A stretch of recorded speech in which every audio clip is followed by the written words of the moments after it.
24 for 3 as we interrupt our effects briefly as Nia Sultana is completing her interview. You're doing a good job here, Dan. Fraser in, that's tossed up a long way, it's gone high in the air, it's going to land safely over the bowler's head, almost directly over the bowler's head. Good work running round from long on, keeps the score into just the one. 75 for 3, the score. Coming towards the end of the 14th over. Yeah, the Scottish spinning trio are doing a very good job here. They're staying very disciplined, nice and tight to the stumps each ball. Comes down the wicket again this time. Jyoti just works the ball up to wide long on again. One more. Boundary still not coming. 76 for 3. Yeah, just reading a stat here that Jyoti, the Bangladeshi captain, is their best player of spin, but her strike rate against spin is only 89. She's going to have to push that up. Now, down the wicket comes. This has been hit high in the air, but again, it squirts out towards deep backward point. There's just the one run as the throw comes in. End of the over, 5 singles from it, 77 for 3. I don't know how much it might be an idea to bring the sweepers in a touch. Yeah, definitely that deep come in at least 5 or 10 metres, because there's been 3 occasions now where it's just plugged in front of Darcy Carter on that deep cover boundary. So could she potentially just get a little bit tighter and go in for that catch as well? Yes, it's time for you to take a break. We're getting the hang of it. Start of a competition, it's doing the multiples of 7. It's different from the 5s. It's all very difficult, you know. So, but we'll get there. We'll get our rhythm. Fados Munda's going to rejoin us. Now that Fraser's going off here. Now what's happening here? She's walking off okay. I didn't see a particular injury. On that deep cover boundary, so could she potentially just get a little bit tighter and go in for that catch as well? Yes, it's time for you to take a break. We're getting the hang of it. Start of a competition, it's doing the multiples of 7. But I wouldn't say it's different from the 5s. It's all very difficult, you know. So, but we'll get there. We'll get our rhythm. Fados Munda's going to rejoin us. Now that Fraser's going off here. Tossed up, driven in the air, up to mid-off. Oh! And over the head of Catherine Price. Just, only just. She's going to haul it in. And they're going to come back for a couple of runs. On that deep cover boundary, so could she potentially just get a little bit tighter and go in for that catch as well? We're getting the hang of it. Start of a competition, it's doing the multiples of 7. It's different from the 5s. It's all very difficult, you know. We'll get there. We'll get our rhythm. Fados Munda's going to rejoin us. Now that Fraser's going off here. Tossed up, driven in the air, up to mid-off. Oh! Over the head of Catherine Price. Just, only just. Haul it in. And they're going to come back for a couple of runs. On that deep cover boundary, so could she potentially just get a little bit tighter and go in for that catch as well? We're getting the hang of it. Start of a competition, it's doing the multiples of 7. It's different from the 5s. It's all very difficult, you know. We'll get there. We'll get our rhythm. Fados Munda's going to rejoin us. Now that Fraser's going off here. Tossed up, driven in the air, up to mid-off. Over the head of Catherine Price. Just, only just. Haul it in. And they're going to come back for a couple of runs. Deep cover boundary, so could she potentially just get a little bit tighter and go in for that catch as well? We're getting the hang of it. Start of a competition, it's doing the multiples of 7. It's different from the 5s. It's all very difficult, you know. We'll get there. We'll get our rhythm. Fados Munda's going to rejoin us. Now that Fraser's going off here. Tossed up, driven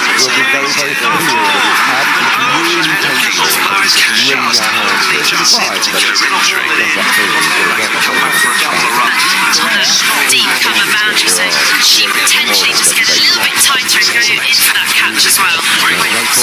Oh, just over the extra cover. This might be the boundary of his circuit for us. They really will be. Just over the fielder in short extra cover. Bangladesh will look at John rather than this over. 3 times the ball is just as over corners in the ring. Twice the length of 3. This time it's made along the length of the boundary before. And now he's starting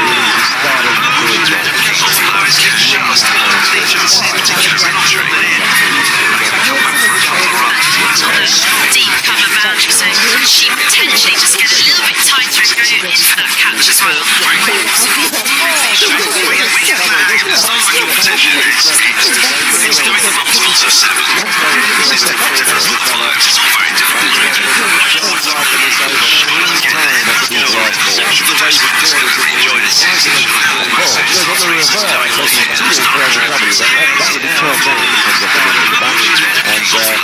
Josie survives. He goes straight back to point. End of the over. The goal match for the finish. No spell. 4 overs, 9 to 24. 9 runs from that over. Bangladesh off to 15. 86 to 3. We're trying to Josie has 7. What can you for those next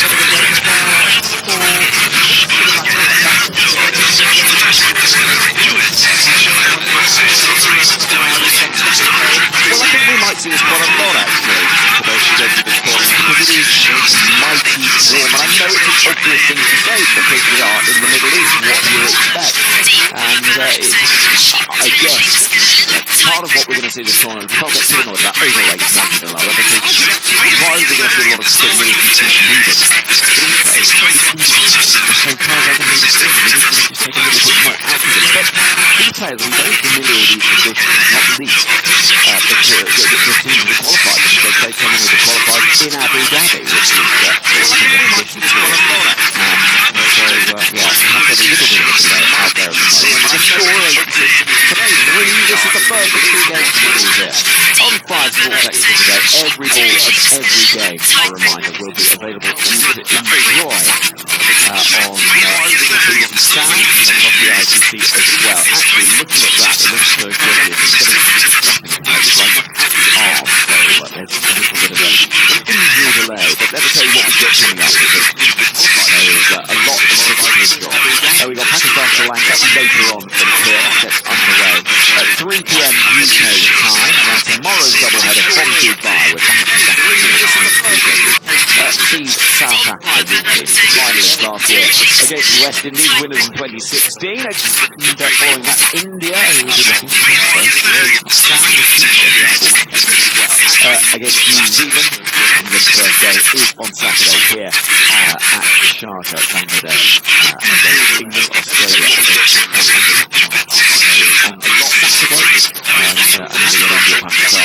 Sunday, and you can see all the details on the Cricket website out on Monday. Here comes Olivia Bell, bowling the ball, which is going to see a stumper. Off-screen runs past it, slaps her back against her pad in frustration, and Bell strikes for the first ball in the 16th over. She works from Sarah Bryce behind the stump, 86 to 4, and maybe that will just be a little bit of a easing of that impetus that we have witnessed in the last couple of months. Yeah, this is the problem for Bangladesh, because Mustard was going really well, probably the best in terms of striking, she was going all the way to 100. Then she had that little bit of stepping on the head, poor shot in the previous over where Dan was saying he's experienced that type of feeling where the backhand will just kind of jump up. I think this is crucial. Even if the debutant above her, presumably to help things get going a little bit. But now they're they've only got the 5 overs to go. If Johnson has to in the next 2 holes, then your 100 runs will start going really well. Indeed. Well, what I think is I saw 100 runs not only will be possible, but it should also be defendable. I'm saying that for a number of reasons. Not least, Dan was saying he's experienced that type of feeling where the backhand just kind of jump. enough. also the pressure of an open game, the slowness of his outfield. It's something I think does add a certain something to it. Shauna Akhtar comes to the middle, then right-hander. Waiting for Olivia Bell, who's bowling her final over well today. Great team, blocked across the line, but straight to the fielder at mid-wicket. Fumble again, and this is really frustrating, and that should have been stopped. And even, it means that another run is taken. And you feel that these little bits of sloppiness could be enough to perhaps see Bangladesh 10 runs more. He's experienced that type of fielding. Backhand just kind of again towards mid-wicket. Field on this occasion. So, 87 for 4. That's the area of stuff we really want to work on. There's some big games coming up this week. Hit away firmly, out towards the ditch. Could be a chance of a catch. Oh, tumbling forward. It's so nearly taken. Not quite. Elsa Lister diving forward at deep mid-wicket, almost with a screamer. But she couldn't quite hang on. 2 runs taken. 89 for 4. If we're counting that as a drop, then we would say that Scotland has put down Dan was saying he's experienced that type of fielding. Backhand just kind of maybe just a little bit step forward as she saw the ball coming towards her. It was hard, it was flat. She did run towards it. Next delivery, push back towards the bowler, who got half a hand on it. She's annoyed with herself. She's not managed to stop it cleanly. And the run is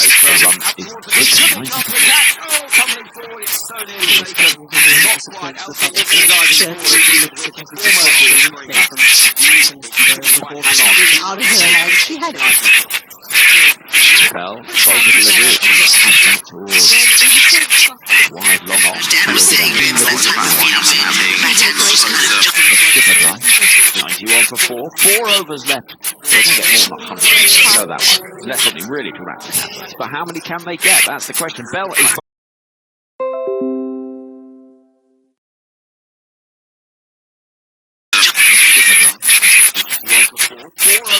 Won't be more than just a dot ball to start this 17th over. Catherine Bryce, the captain, very much a standout player from the Scotland side, it's fair to say. Well, not just in the 100, but also in the Women's Premier League. One of the good Red Giants, who run bustling in, right arm over, into the leg side, or just clearly infield. And elevated over Slater. 91 for 4 becomes 92 for 4 in the sunshine. Just in where 100, but also in the women's. In the distance, there's another sport Premier League. just beyond this one. I don't know what it is. I'm intrigued. Well, it might be. Here comes Bryce. Running past the umpire, local toss, which is swept hard out towards just in where 100, but also in the women's. Distance, there's another sport Premier League. And the call is on the field. But it's got the floodlights on. It's going to get dark in a couple of hours. Yeah, but that's like putting up an umbrella when you think it might rain in, December. Just in where 100, but also in the women's. Distance, there's another sport Premier League. Well, irrespective of which sport it is, it's ludicrous. yeah, it doesn't make a difference that the floodlights on. I tell you what I did see coming in was the Badminton Academy. I don't think that's the Badminton Academy. No. And the floodlights have now been turned off, so Oh, perhaps good. they heard. They heard me. It's the Sharjah Football Stadium. In comes Bryce. Another full delivery with that just gentle hint of in-swing. Single is hit towards mid-wicket, 95 for 4. The Sharjah Football Stadium. Get the four-star review on that. Just in where 100, but also in the women's. Distance, there's another sport Premier League. They just turn on red, irrespective of which sport it is. In comes Bryce. Yeah, it doesn't make a difference that the floodlights on. I tell you what I did see coming in was the Badminton leg Academy. stump, single I don't will be think that's the taken once Badminton more to Academy. mid-wicket. No. And the floodlights have now been turned off, so perhaps they heard. They heard me. It's the Sharjah field, Football by the way. In comes Bryce. Another full delivery. The field is on. Abel and McCall both on the field at the moment. Not extra field, replacement field. That would be a tactical switch up. Next delivery again goes towards Avery, picks up right-handed at midway pitch. 3 singles to over. Over the set play. 17 gone, 97. They just turn on red, irrespective of which sport it is. In comes Price. Yeah, that doesn't make a difference with the floodlights on. I tell you what I did see coming in was the badminton next stop. I don't think they take badminton more to it. No. The floodlights have now been turned off, so perhaps they heard. They heard me. It's the Sharjah field, by the way. In comes Bryce. Another full delivery. Looking forward to a riveting tournament. Wood carving is like that. And probably quite a rare sport. I think it probably is. So, it's always nice to hear. They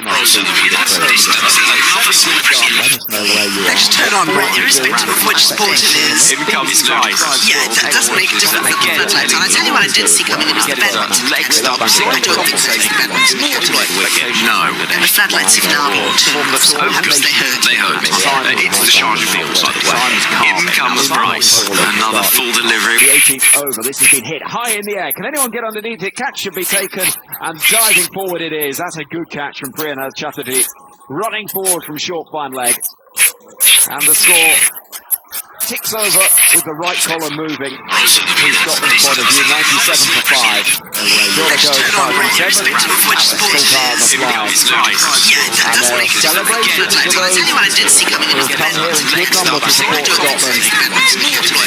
5 down now, Bangladesh. They heard me. It's the Sharjah field. In comes Bryce. Another full delivery. Went into the air, there were 3 fields in the vicinity of it, and it was nice to see someone flinging their body forward and really being able to get hands underneath it. But Bangladesh are in a real storm here. They were 68 for 1, and that was in the 12th over, and they're now 97 for 5. Let's turn on red, irrespective of which sport it is. Yeah, that doesn't make a difference with the floodlights on. I tell you what I did see coming in was the badminton next stop. I don't think they take badminton more to it. The floodlights have now been turned off, so perhaps they heard. It's the Sharjah field. In comes Bryce. Another full delivery. And she's going to need quite a lot of support if they are to get close to 120, which I still think 120 should be an absolute minimum here. And I think she's left herself with a little bit too much to do. Well, I think that decision not to go in when carded was really weird. It didn't pay off. I mean, it's easy to say that it's going to work, but that was saying, well, you got that wrong, but it's the right thing. Anyway, 97 to 4 out of 5 now. We can only come to SCO Hall is the far end of the off-turn, and full delivery. Another full delivery.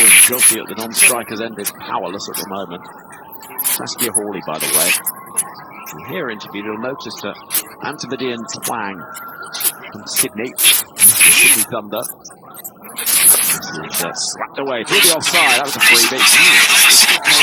And it's gone out towards the boundary. Probably got enough in itself. A frustrating delivery from Scotland because that really shouldn't have been quite so easy to hit. When you put the pressure on, you take the wicket, you bowl the top ball, a rank falls off outside the offside. It's just what you want to see when you batter. Hit away to bring up the 100 for Bangladesh. 101 for 5. Yeah, now I think it's about how much more they can get. So I still think the next 19-20 runs from here makes it a really good game. Here comes Hawley. Dropped back of a length and helped away into the leg side. Two fielders converge upon it. It's selected by Bell, who loses a bit of time foul to the back of a waistband as she fields. 102 for 5. 2 balls left to the 18th over. Quite so easy to hurt you. Put the pressure on, it's guilty of a strike now, and you can look around the ground, see where the options might be, but if you played against it, that's in. To cover the space there, instead she goes back towards the bowler, who fumbles, could be trouble, oh, the throw had hit from square on, she was out. An underarm thrown from Lorna Japp Brown, but she couldn't hit. It was one of those where it's probably a 1 in 5, maybe 5 or 6 yards away. The technique was right, pointing towards it.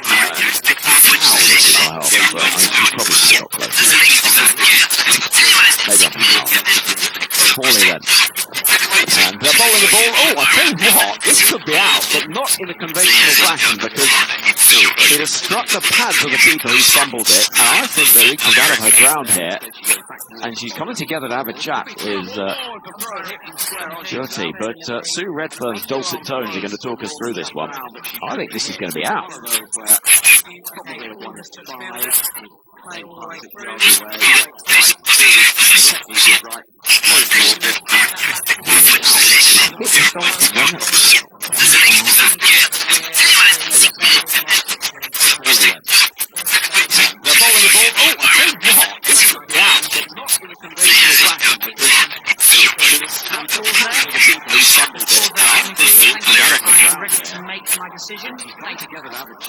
With the headphones on, enjoying a day off, keep up the good work. Joshua Witness. Ask the pundit, do you think they're going to be the potential dark horses who could go under the radar in this tournament? 103 to 6, by the way. 2 overs left of this Bangladesh innings. Oh, I do have a dark horse who I think. Is it going to be South Africa? No, it is not. Oh. It is actually not. My dark horse is Sri Lanka. They opened their tournament here against Australia. We do have the surface in life. I think if they bowl first, they put Australia under some pressure and potentially win that game. Then it might not matter so much if they lose home here. And I think Sri Lanka have got a pretty good chance of surprising all of us. So that's my take on it. Asia Cup champion, they're a good team. Here comes Bryce with the 19th over. Help towards short fine leg where the ball is fielded out there in the distance by Elsa Lister. 103%. Here comes Bryce. Being a replay of that dismissal. It's a cracker, isn't it? It's one of those. He hadn't bounced and turned quite sharply. Just hit Bryce and gone onto the stump. Yeah, I mean, who would have thought? Sister and the skipper, Catherine Bryce, will bowl the ball, which is chopped out towards cover where strategy was field. Thank you to Francis. Confirmation of the pronunciation of Ailsa. Ailsa Lister. That's what you were saying, right? Well, yeah. But just confirming that. Oh, just confirm. Yeah. Right. It's very Scottish sounding word. Beautifully spelt, anyway. A-I-L-S-A. Here comes Catherine Bryce. Bowls a ball which is helped in the air. Nicely played, actually, by Fatima Cartoon. Over the fielder at short fine leg. It's being chased for all she is worth. Down towards the boundary, but without success. And it is going to be 4 runs, and very useful runs as well. 108 for 6, as that ball just squirmed its way away down towards the boundary. And it was a sort of one that frustrates Scotland because they feel they're just building a bit of pressure, but not quite enough. Fatima Cartoon. Behind the glasses waits. Bryce running in, bowls a ball which is chipped towards mid-on. It takes a slightly awkward bounce in front of Saskia Hawley down below us. And a single is taken, 109 for 4. So, Henry, it's just been 9 boundaries from Bangladesh in this innings, and none of them sixes. And I think if we were to pick on one point of their batting that needs improvement, it's A, more boundaries, and B, how are they going to get over this rope? Bryce bowls a low full toss, which is clobbered into the pads by Jyoti, who's visibly frustrated. Looks for the sky in anger. Bowls a ball which is chipped towards mid-on. It takes a slightly awkward bounce in front of Saskia Hawley down below us. And a single is taken, 109 for 4. Lots of teams in there. So, Henry, it's just been 9 boundaries from Bangladesh in this innings, and none of them sixes. Bryce. And I think if we were to pick on one point of their past the fielder, and that's going to run towards the boundary. Olivia Bell in pursuit is giving all she can to get there, and she does very well indeed to hold it in before it reaches the boundary. Decent enough throw. Ooh. And there was just a little bit of trouble for a moment. Farmer Cartoon had to dive in, which is chipped towards mid-on. It takes a slightly awkward bounce. Gloves and pads and in front of Saskia Hawley down below us. 3 single is taken, 109 for 4. Comes to an end. So Bryce finishes 4 overs, 1 for 20. Boundaries from Bangladesh in this innings, and none of them sixes. Final run for 4 overs, which is hit away in the air, past the fielder, and that's going to run towards the boundary. Olivia Bell in pursuit is giving all she can to get there. And feels about what we're going to see here. Yeah, which I think is actually a pretty good score. I think Bangladesh will make it difficult for Scotland to score, and everything you spoke about, first match nerves. Which is chipped towards mid-on. It takes a slightly awkward bounce. Gloves and pads in front of Saskia Hawley down below us. 3 signals taken on line comes to an end. So Henry's just been 9 boundaries for non-conditional series and 4 sixes. On 5 right, Pick on one point of their possible fields. It really is. I'm afraid that had to be taken. It's McCall, who's on as a substitute fielder. And Megan McCall has put down one that should be taken 100 times out of 100. Which is chipped towards the middle. It takes a close bounce whilst the pads in front of us. New Orleans down below us. 3 signals taken on line comes to an end. So Henry's just been 9 boundaries for non-conditional series and 6. Not that well bowled, but very nicely playing. Is going to pick up the 4 more runs down to fine leg, clearing the infield, loose delivery. Amazing what a drop can do. It can just knock the confidence not just of the player responsible, but the whole team a little bit. And that was a rank delivery that could almost have been a nice ball. Which is chipped towards the middle. It takes a close bounce whilst the pads in front of us. New Orleans down below us. 3 signals taken on line comes to an end. So Henry's just been 9 boundaries for non-conditional series and 6.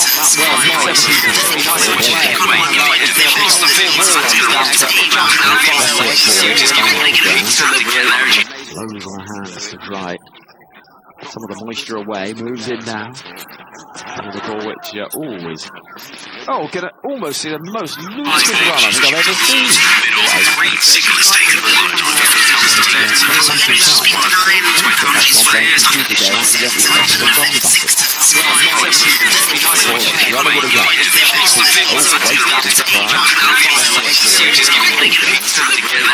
Checking something, square leg umpire, what's going on here? Dead ball is signalled. What do we think's going on here?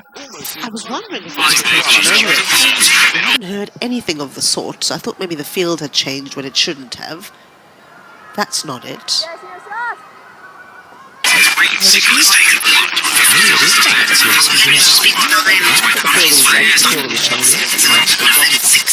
One on the boundary and the offside, wrong off. Delivery, force the 20th over, and quick towards mid-wicket. Throw comes in, but they do scramble a single. Shorty that be on strike. The captain with 2 balls to try and find runs or get some momentum for Bangladesh at the end of this inning. Anything of the sort, so I thought maybe the field had changed when it shouldn't 1.4 overs have. thus far. That's not Be hoping for another one here. It's gone in the air, down the ground, towards the fielder at long off, and the catch is taken. Bright it is with a safe hand. 3 for Hawley, 7 now for Bangladesh. And it's 118 for 7, with 1 ball left of the inning. I think Josie will be really disappointed with that. She put herself in a position lower than she should have been.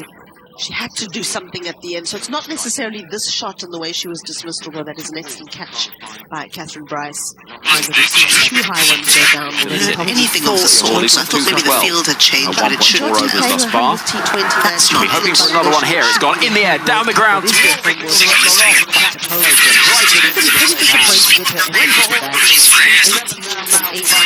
expected to see a little bit more from her.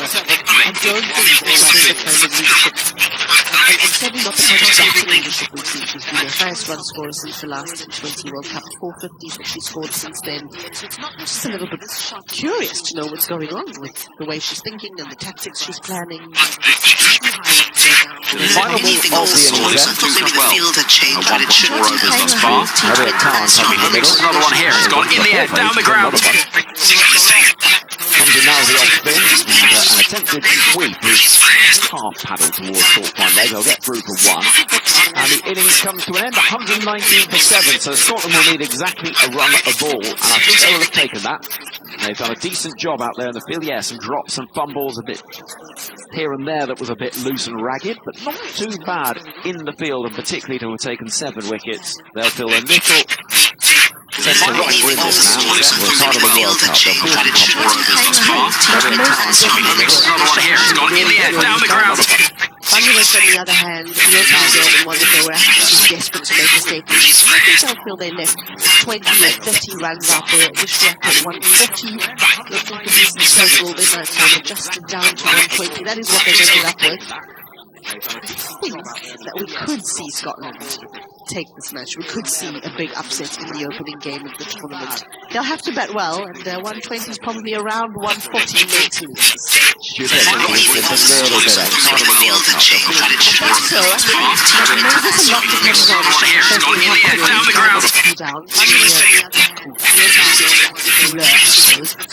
And then secondly, how well they can handle Bangladesh's spin. I think if they're able to do that, look, the total's gettable. The pitch is tricky, but not that tricky. 120 is definitely gettable. Yeah, well, we shall see. 120 is the target from 20 overs for Desmond. Thank you very much for the time being. We'll hear plenty more from those. Tash Barrett and Daniel Norcross as we go through the second innings as well. That's to come. The second match, by the way, for you to go here. Sharjah is between Sri Lanka. Well, we'll have to see how that plays out later on. That'll give us a decent bit of a guide. Right. Here we go. Let's get some reaction. Down there on the boundary, it's Ivana Moscari, top scorer at 36. I play to play, and my opponent bowler also good bowl. When you have a look at the total on the board, what did you discuss before the match? Yeah, our target is 140, so don't achieve this one, but no worries, since our bowling is very good, we can fight this total. It's been a long time since Bangladesh won a match in the ICC Women's T20 World Cup. How confident are you that you can win today? Yeah, we're confident too much, no problem if our bowling is 10, so we can win the match. Well played today. Thank you. Okay, there we go. Hearing from the Bangladesh side at the end of the innings, an innings that will see the total of 119 for 7 top scoring. Moscari with 36 and 38. That's made 29 from 32. Captain 18 from 18 will feel a little frustrated, I think. And at the end of all that, Scotland, in their first World Cup match, will need 120 to win on their tournament debut. Bangladesh haven't won a T20 World Cup match since 2014. And they'll feel a little frustrated perhaps to have lost the wickets they did. 3 for Hawley, 1 apiece for Fraser, Bell and Bryce. And it was a pretty good job from the Scotland bowlers. I think all round they'll be reasonably satisfied with their efforts. Okay, so across this tournament, of course, we're going to bring you every ball of every single game, and we're going to make sure you do not miss a thing. It's the end of the English cricket summer, only a couple of days ago. It's amazing how quickly it all comes around, though, doesn't it? It's just rattled on through.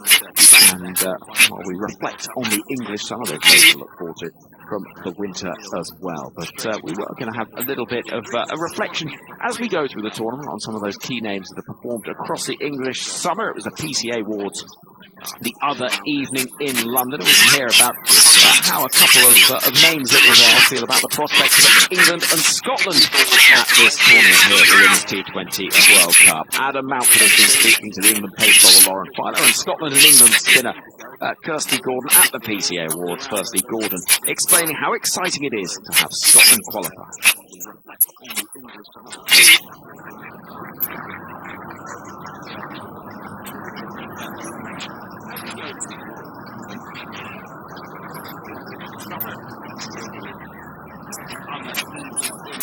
And so we'll bring that to you just as soon as we possibly can. Here in Sharjah, as we see the Bangladesh team going through their various warm-ups. We'll be seeing on Scotland's side. Tash Barrett has joined me once again, very excited to be in the position that they are. 120 as a target. What do we make of that? Yeah, I think Scotland would have taken that definitely at the beginning of this game. I don't think it's going to be the easiest chase. They're quite big boundaries out there, and anything in the air just plugs into that outfield. And I think, just having read a stat, that Scotland, if they were able to chase this down, this would be their second highest chase in the international T20. So even though the score looks fairly low, it's not going to be an easy run chase. Obviously, they've got that first innings out of the way, there would have been a lot of nerves around that Scottish camp. Also in the Bangladesh camp, they've not had the best time of things in T20 World Cups. But if Scotland, I really feel like if they can capitalise on that power play and get themselves off to a bit of a flyer, then the nerves will ease in the dugout. Well, they should do. I think that's the thing, isn't it? Early runs is just going to shift the whole momentum, isn't it? They're going to feel something better about it, so they can get off to a good start. It really is. It definitely looked tricky. I'm sure that Bangladesh will use spin in the power play as well, but if they were to use any seam, it's probably going to be within that power play, and having only 2 fielders out on the boundary, that is going to be the easiest time for Scotland to get those boundaries, which were hard to come by in that first innings for Bangladesh. So I do really feel that the likes of Saskia Hawley and Sarah Bryce, they're going to have to try and get off to a flyer and really eat into that total first and foremost. When you do have a lowish total with the chasing, Tash, then are you looking to try and get the job done early? What's the feeling? How do you approach things? Is it a sort of, right, let's get it done, let's get it all rattled through as quickly as we possibly can to make sure that we're in position and that we can get ahead of the game? Or is there a sense actually, look, take your time, just ease your way into it? No, definitely the first thing that you said there. You don't want to sort of slow down to the pace of the innings. You want to make sure that you go out there all guns firing. Obviously, be smart with your choices, but especially if there's any seam in that power play, that is when I think Scotland need to really go for it, because they were just to sort of trot along to sort of 5 or 6 and over in the power play, and as we saw in that Bangladeshi innings, that's what they did, but then they lost wickets in clusters in those middle overs against the slow spinners. I thought the Scottish spinners bowled beautifully. They just kept the stumps in play, they took the pace off, they fired one in quickly when they felt that the Bangladeshi batters were going to come after them. So I do feel that this power play might make or break the Scottish innings. Do you think if they can get a quick start, that is going to be the difference? Yeah, no, definitely. That's what they need to do. They have got a decent batting lineup, but obviously I do feel that sort of Catherine Bryce and Sarah Bryce in at 2 and 3, well, their Cardiff will come in at 2 and 3. They hold the key to this chase, and if one of them can sort of get off to a bit of a fly, and then if the other sister is there sort of towards the back end of the innings to see them home, which we saw them doing in that World Cup qualifier semi-final to get them here, I think that's how they need to go about this chase. Yep, Bangladesh and Scotland, the opening fixture from the Women's T20 World Cup of 2024. Every ball of every game available for you to listen to on BBC Sounds across the ICC as well. And we're live at the Sharjah Cricket Stadium as the umpires head to the middle once again. And we're going to see Scotland's openers coming out with a target of 120 in just a moment as well. Tash Farron, in terms of the run getting, Scotland rely on the Bryces, we know that. Who else could contribute? Well, I wouldn't be sort of opposed to them. Ailsa Lister, she's known for her firepower in that middle order. She's carded to come down at 4. But if they were to get off to a bit of a fly, potentially holding Catherine Bryce, the skipper, back, we know how experienced she is, but could they potentially get Ailsa Lister or even Darcy Carter, the young gun? She's played in the English domestic setup as well, and they're probably the two that have more intent. They could probably find the boundary. Give them one of those two a little bit of a licence sort of at the top of the innings to try and put some impetus into this Scottish chase. I wouldn't be opposed to them sort of sending in a pinch hitter. We saw Bangladesh try and do that.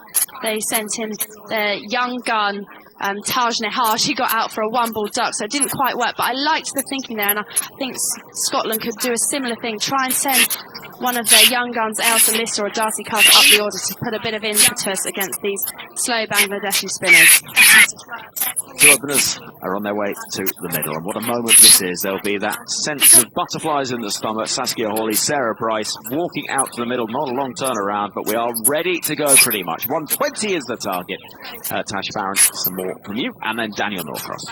Yeah, just trying to have a little look out to the middle to see if it's going to be seam or spin to start. I think it's going to be potentially a bit of seam, which I'm sure the two opening batters of Scotland will be very happy to see. They know that the spinners are probably going to be the trickier of the 2 feats to bat against, but so they're going to try and capitalise on the seamers of Bangladesh. First and foremost, with only 2 fielders out on the boundary.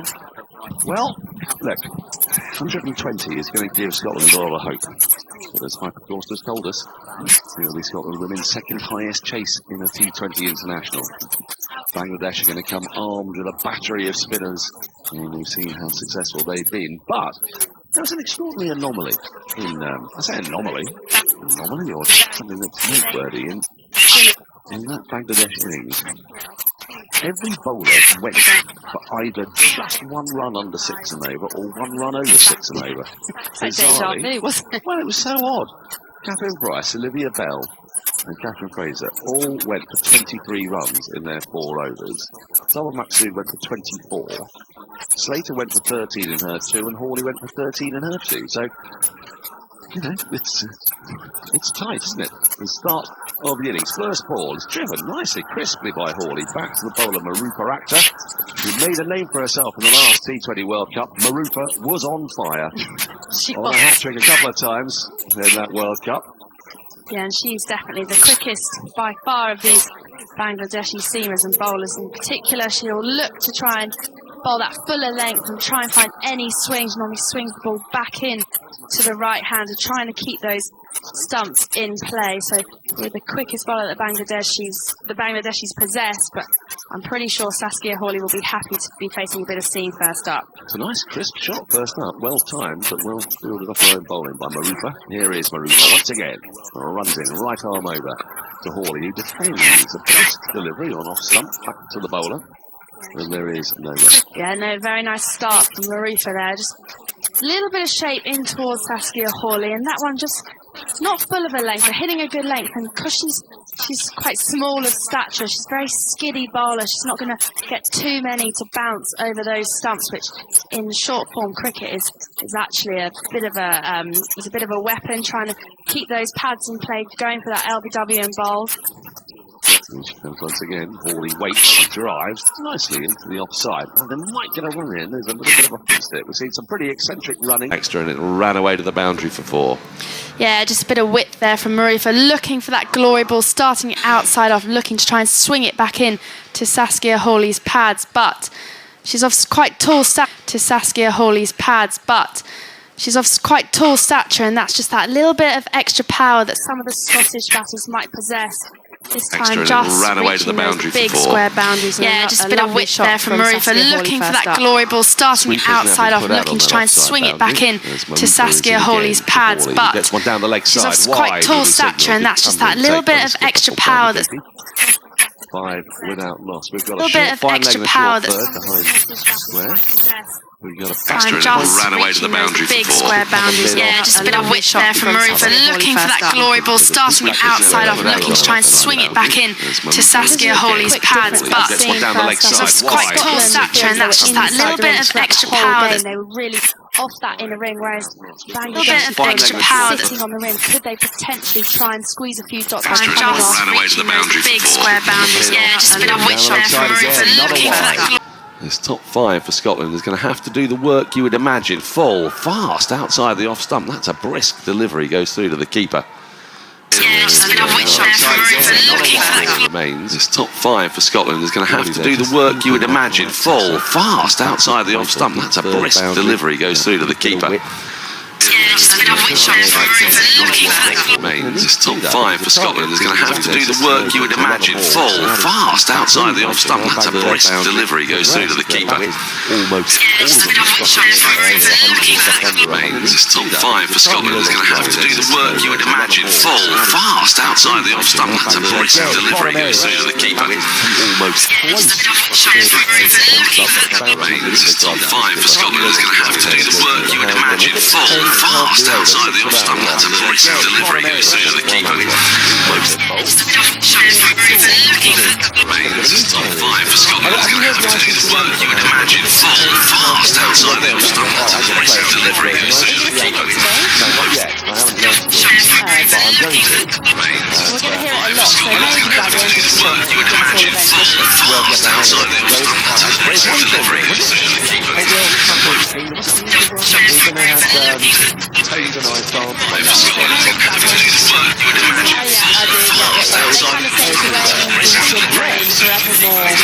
I was just to any World Cup themes. It just got stuck in my head. And I thought it's so nowhere. I think it's so stuck in my head. I put it on my camera. I can see the Dubai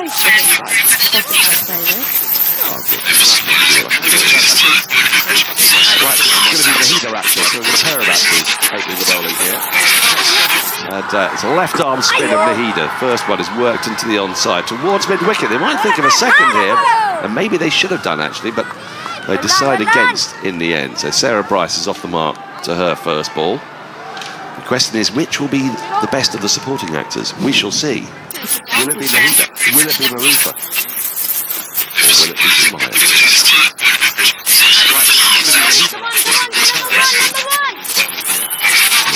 And it's a left arm spin of Nahida. First one is worked into the onside towards mid-wicket. They might think of a second here, and maybe they should have done actually, but they decide against in the end. So Sarah Bryce is off the mark to her first ball. Sarah Bryce. The question is, which will be the best of the supporting actors? We shall see. They're going to try to get themselves a solid start.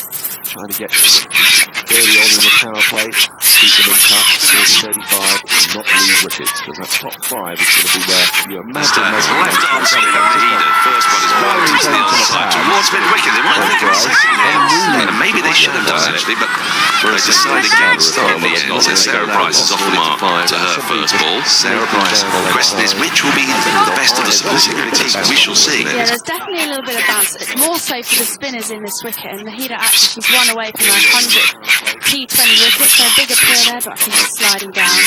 She's in again, round the wicket. Left arm spin of Nahida. Into the onside towards mid-wicket. They might think of a second here, and maybe they should have done actually, but they decide against in the end. So Sarah Bryce is off the mark to her first ball. Sarah Bryce. The question is, which will be the best of the supporting actors? We shall see. Yeah, the best bowler in the world, Sophie Eccleston.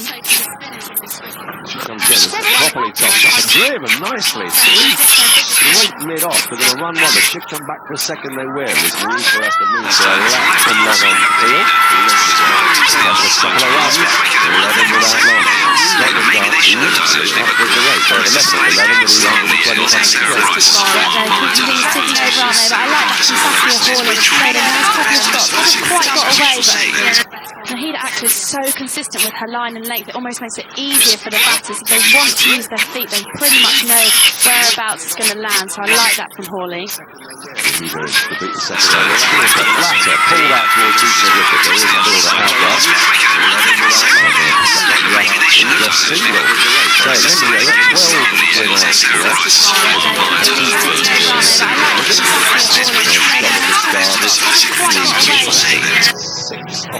6 off the first over. They need 6 and over. Yeah, they're on point, aren't they, there, Dan? But I think they're going to, they've seen a couple of overs now. In T20 cricket, you only have a couple of balls really to try and get a feel of the wicket. As we saw it in the Bangladesh power play, they kind of dotted along 5 and 6 and over, and then when it came out the back of that power play, they lost a couple of key wickets. So I feel that in the 2 open play, they're going to want to try and put the pressure onto the Bangladeshi bowlers and try and eke that run rate more towards 8 or 9 and over and get a big chunk of this run chase in this power play.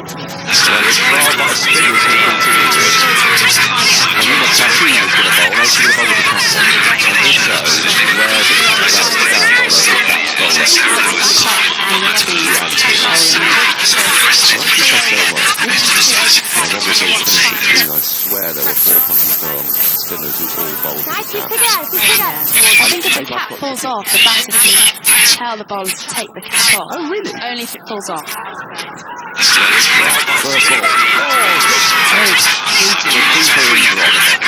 Standing up to the stump, Hawley went back into a crease and got again bounce. We've mentioned the bounce. And that's quite a significant bounce. Horns a big edge. It could have been a very good catch. There's a significant deflection. The skipper there, there's what they are, the skipper, they don't really. There's a thick old edge, a slip in place for just that shot. She gets back into her crease. Cuts into the offside.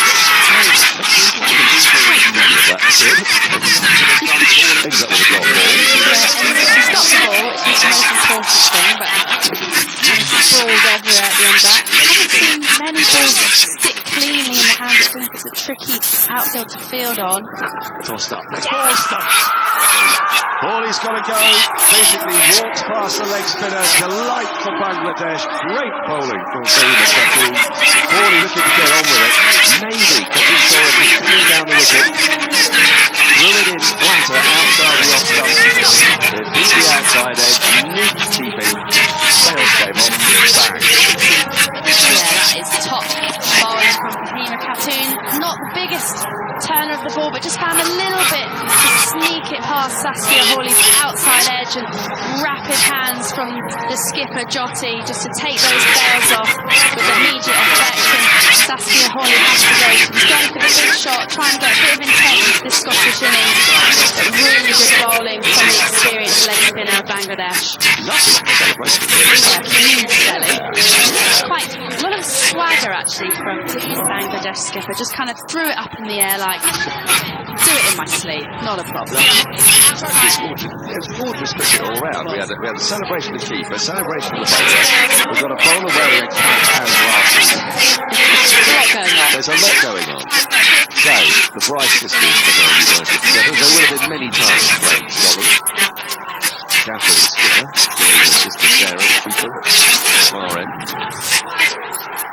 Catherine's going to face their first ball again. Tossed up, worked into the onside.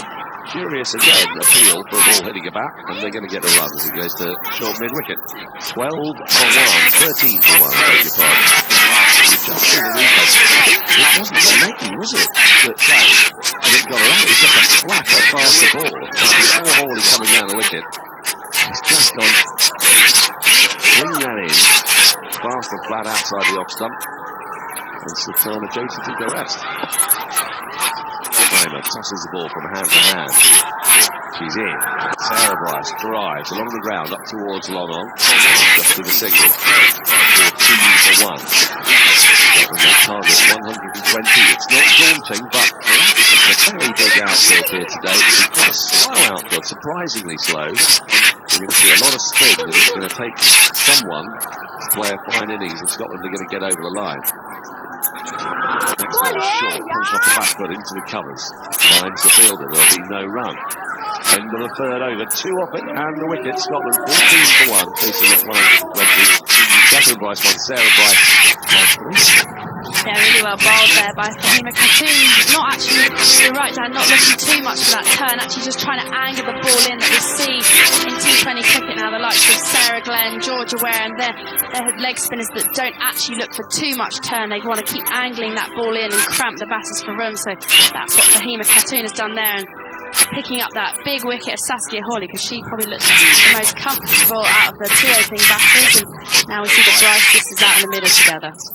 That must be best, right? Batting with the sister. Yeah, or terrible. Don't want to run each other out. Well, you just started you over her first ball. Just played with an enormous gap up towards long on, where Marufa Akhtar will do the fielding. 1 more to the total, but Dean, the one I'm trying to think. I think my sister will probably try and run me out.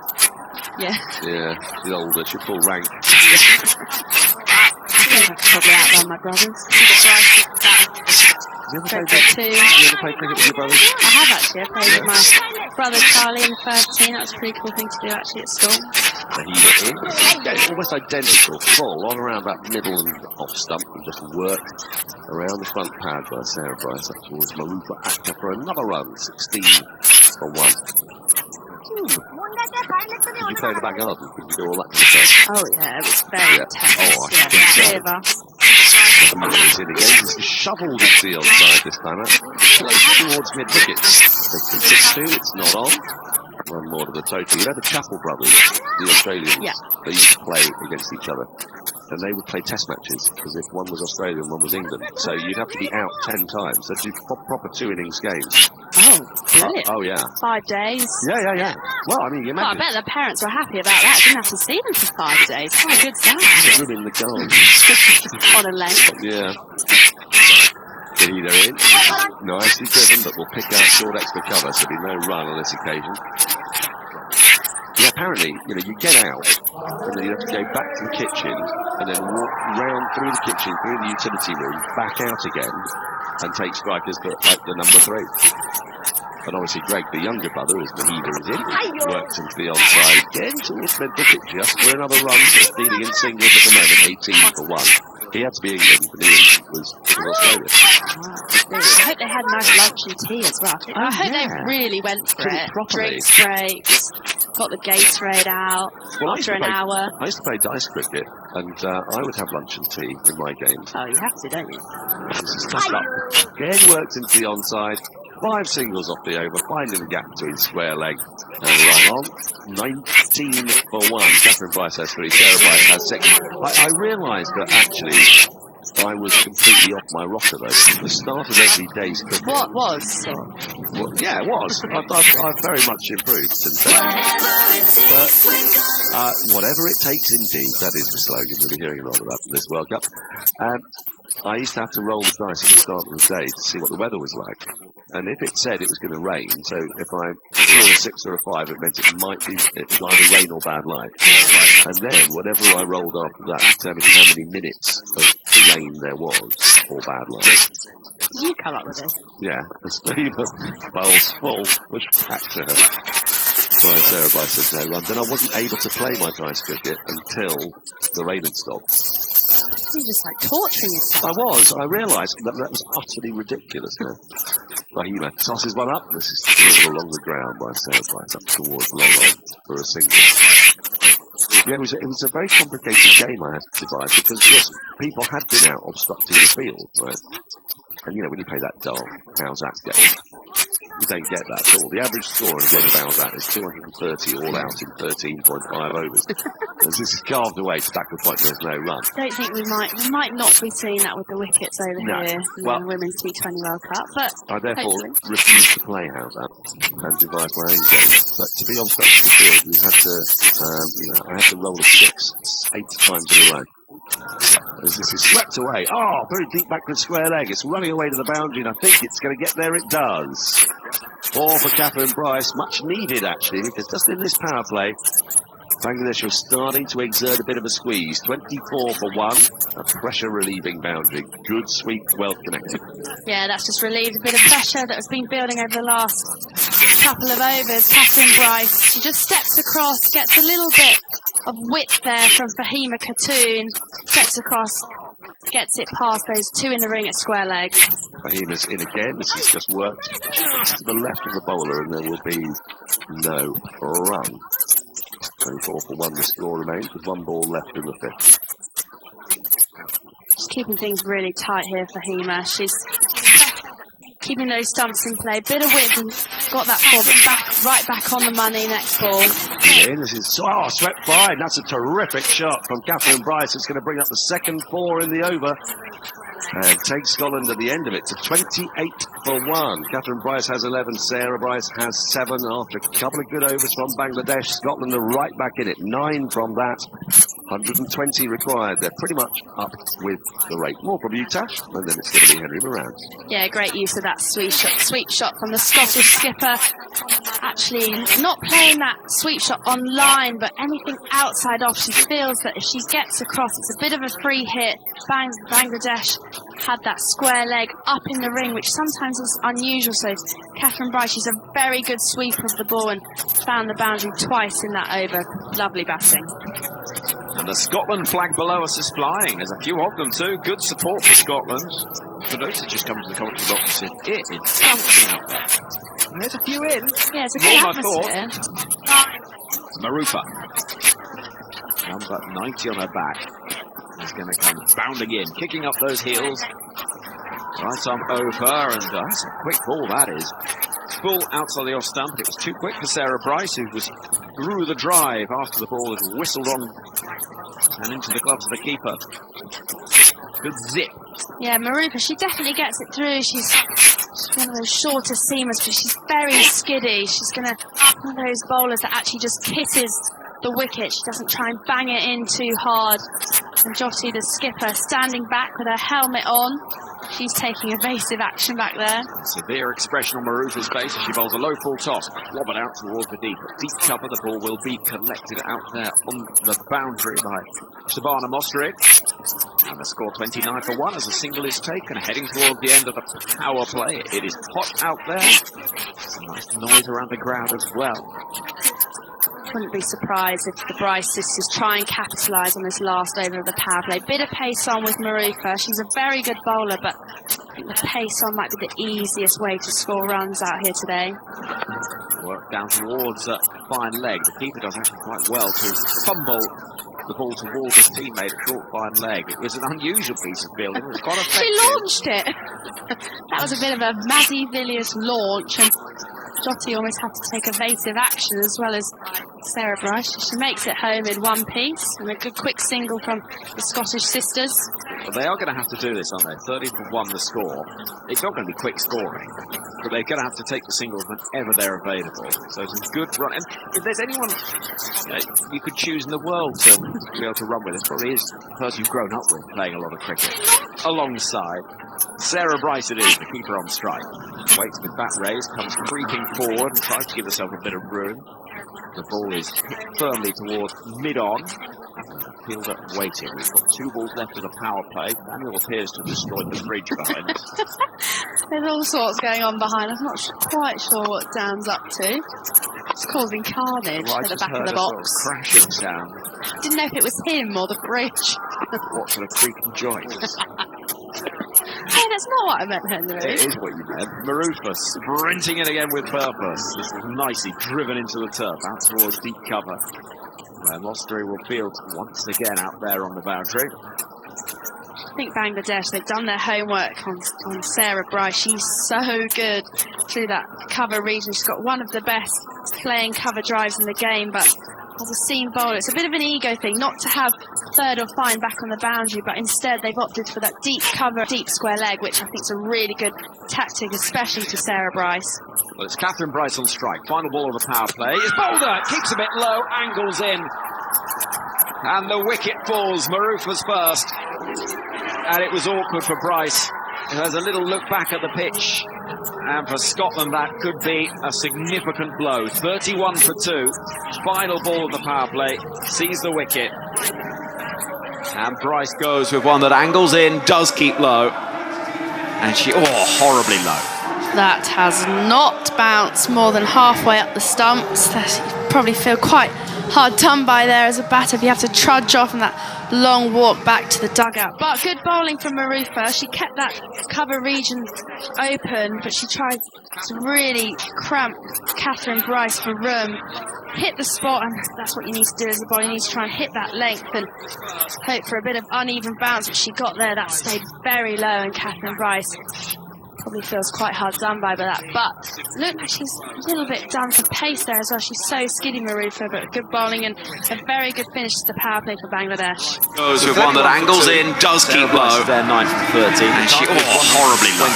That has not bounced more than halfway up the stumps. You probably feel quite hard done by there as a batter if you have to trudge off on that long walk back to the against Lancashire women last year. Nice pace on the ball as well. So I wonder if Bangladesh have done that research. She's at the non-striker's end at the moment. The field spreads. We've got a deep cover. Long on, deep mid-wicket. Backward square as well. First ball of the 7th over to be bowled by Rabia. Replaces Fiber Cartoon. Push back down the track and there is no run. I think we're going to see a trial by Goes with one that angles in, does keep low. They're 9 for 13. And she horribly low. That has not bounced more than halfway up the stumps. Probably feel quite hard done by there as a batter if you have to trudge off on that long walk back to the dugout. Chopped away from top of the stumps, out towards deep cover. It's fielded by Farmer Cartoon in the glasses. Experienced player, part of this Bangladesh side for some time now. Quite distinctive big. You don't get many.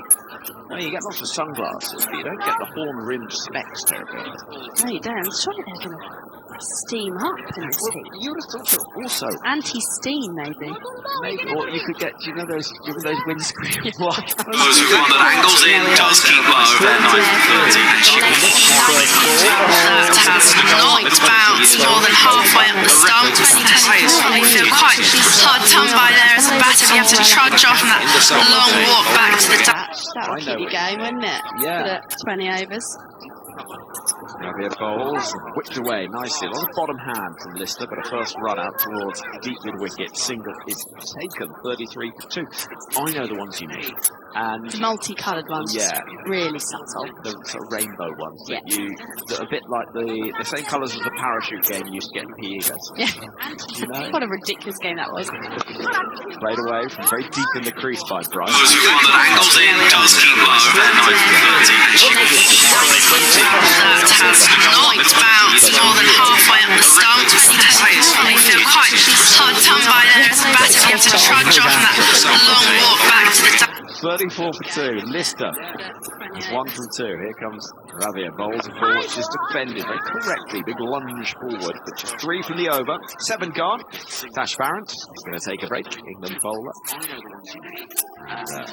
Furthest Munda, South African journalist, who's going to be with us across this tournament. So he's just grabbing a seat alongside. Now, when you said it's going off outside, tell me more. What's happening? A proper vibe out Those who want that angles in does keep low at 9:30. That has not bounced more than halfway up the stump. We feel quite hard done by there as a batter. You have to trudge off on that long walk back to the section. He's calling out all the players' names as they do something, and then inviting some sort of song and dance, which they're all joining in on. There was also a brass band in one section of the ground, and they've gone now, but they were sat in the stand closest to the motorway. Start of a new over, and it's played back towards Farmer Cartoon. It's into a third over by Sarah Bright, and there is no run. 34 for 2. 86 needed from 77 balls for Scotland in their World Cup debut. Got a thing to do. Here comes Farmer.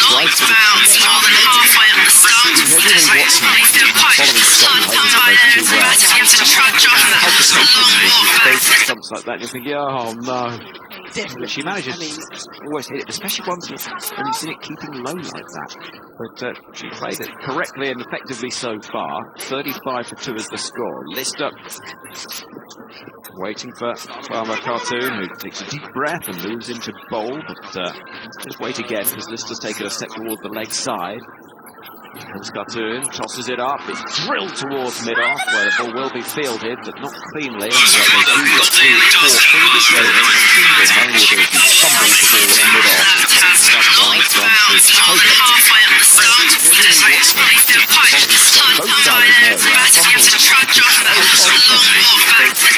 And that's an obvious thing to say, but it's a low-scoring game. It makes such a big difference. And once again, exposing those stumps is Bryce, and it does keep a bit low. She chops down it with a bottom edge. Doesn't find the gap for a single. 36 for 2. Required rate up to 6.8. Fielder sent back towards the long off boundary. Nahida down below us is waving and finding out if she's in the right position. She is.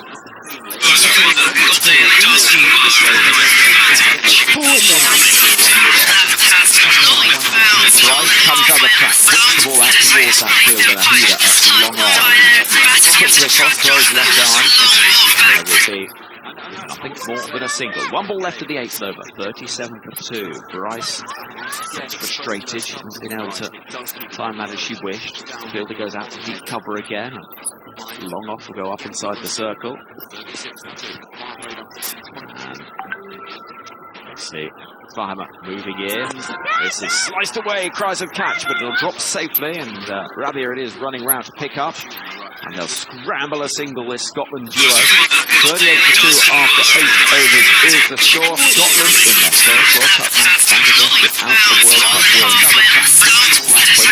24-2. That is the sort of that is why, for these two teams, there is just a little bit extra on it, perhaps. Yeah, I actually have a question about what the significance of Scotland's win will be, and I asked Norkie off air, Would it be as big as the Scotland men's football team beating the Dutch at the 1978 World Cup? So they beat them 3-2. I wasn't there, just for clarification on this. I was not going to suggest that you were. Archie Hemmel, I think, is that the one we're talking about? That's the one. Hit down the ground, in the air, could be a chance of a catch. Fielder running round, gets in position and puts it down. Should have been taken, but the catch is dropped.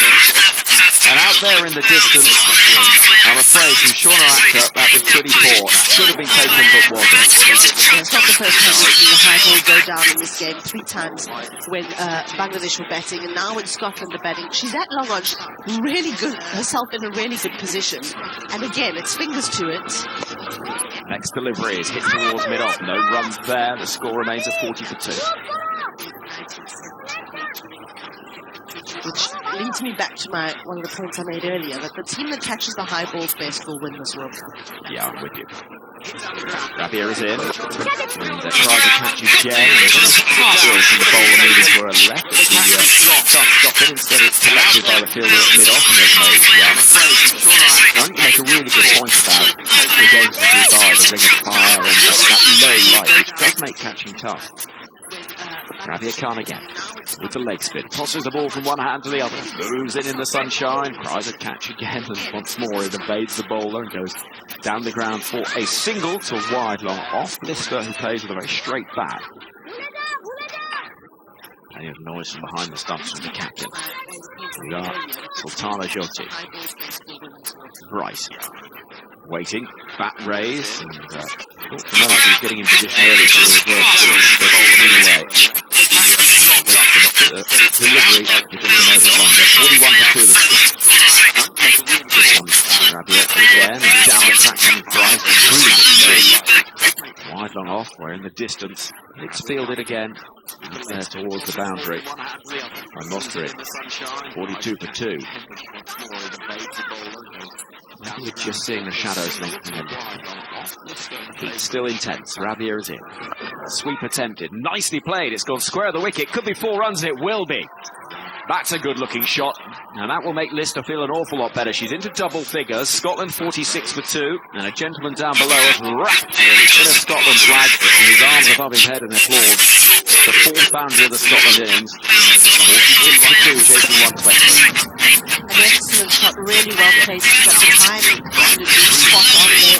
And what was really frustrating for Jyoti is just before that ball was bowled, we could hear her saying, close the over out with a dot ball. And she was calling for that. And when the ball was hit, she stood there with a little bit of a double teapot, looking as though she was fuming, face of thunder, as they say, because I think that over could be the one that turns the game in Scotland's favour.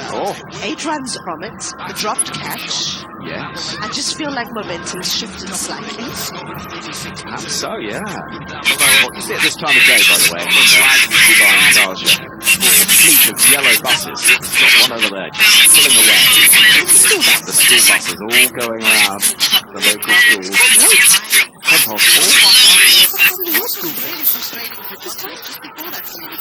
Here comes Rita Modi, starting a new over with C, medium pace, keep her up to the stumps, driven out towards cover for a single. 47 for 2. Well, obviously I stayed for all of the extra classes. You know, wanted to make sure I maximise my opportunity of learning. By choice? Oh, okay. Always. Diligence. Always. We were done at 2 p.m. Were you? What time did you start? 7:48. That is outrageous. It's not that. And we don't have daylight saving. 47 for 2. Moni bowling the ball. By Lister. Out to deep cover. Fielded by June out there on the bank. 48 for 2, required rate 6.75. That feels early, 7 foot. Look, in the winter for Ross Briggs, going at 8:30 and it's still dark. Hit away by Bryce, but straight to the hands of the fielder after waiting at short third. And there's no run. But we were done by 2, remember? Yeah, lovely. How good's that? Had a full afternoon to play sport. That's why South Africa produced so many sports people. Well, that does make sense. Rita Modi, bowled the ball back of the left, she's hit firmly into the onside. They could get a couple of runs here. They could push for a second, possibly. No, they tried against it, and they do so because Marufa Akhter is really quick getting round from mid-wicket to collect it. She looks like she's got a little bit fitter since the last time we saw her, but also developed some real muscle. I was watching her bowl out there, and she's really young, just 19 years old. She looks like she's got faster too. Bowling bowls the ball, chip down the ground, in the air, should be a chance for a catch, running back to take that catch easily. Rabia Khan with the safe hands, Lister goes, Scotland lose another. It's 49 for 3 with a ball left of the 10th over, they're chasing 120. Well in this game, no question about it, but Lister having hit that boundary, he just felt maybe she was breaking free, but the wicket falls, and perhaps the pendulum swings. And that was a really impressive catch. I mean, it looked pretty routine in the replays, but she had to backpedal maybe 15 steps, maybe 10 steps, and we've seen those go down all day today. So I think from a catching perspective, Bangladesh will feel really, really relieved and redeemed. But to get Lister out, her strike rate was 58 in the last year. So they've got out the most dangerous, biggest hitting batter. But secondly, what I said at the end of the last over also applies this over, which is that maybe this is the over. It swings back to Bangladesh. Indeed. It's funny how it changes so quickly. And you're right, though. You're right on both counts. It felt like there was a real shift to get that previous over. Rihanna Chatterjee in her 30s.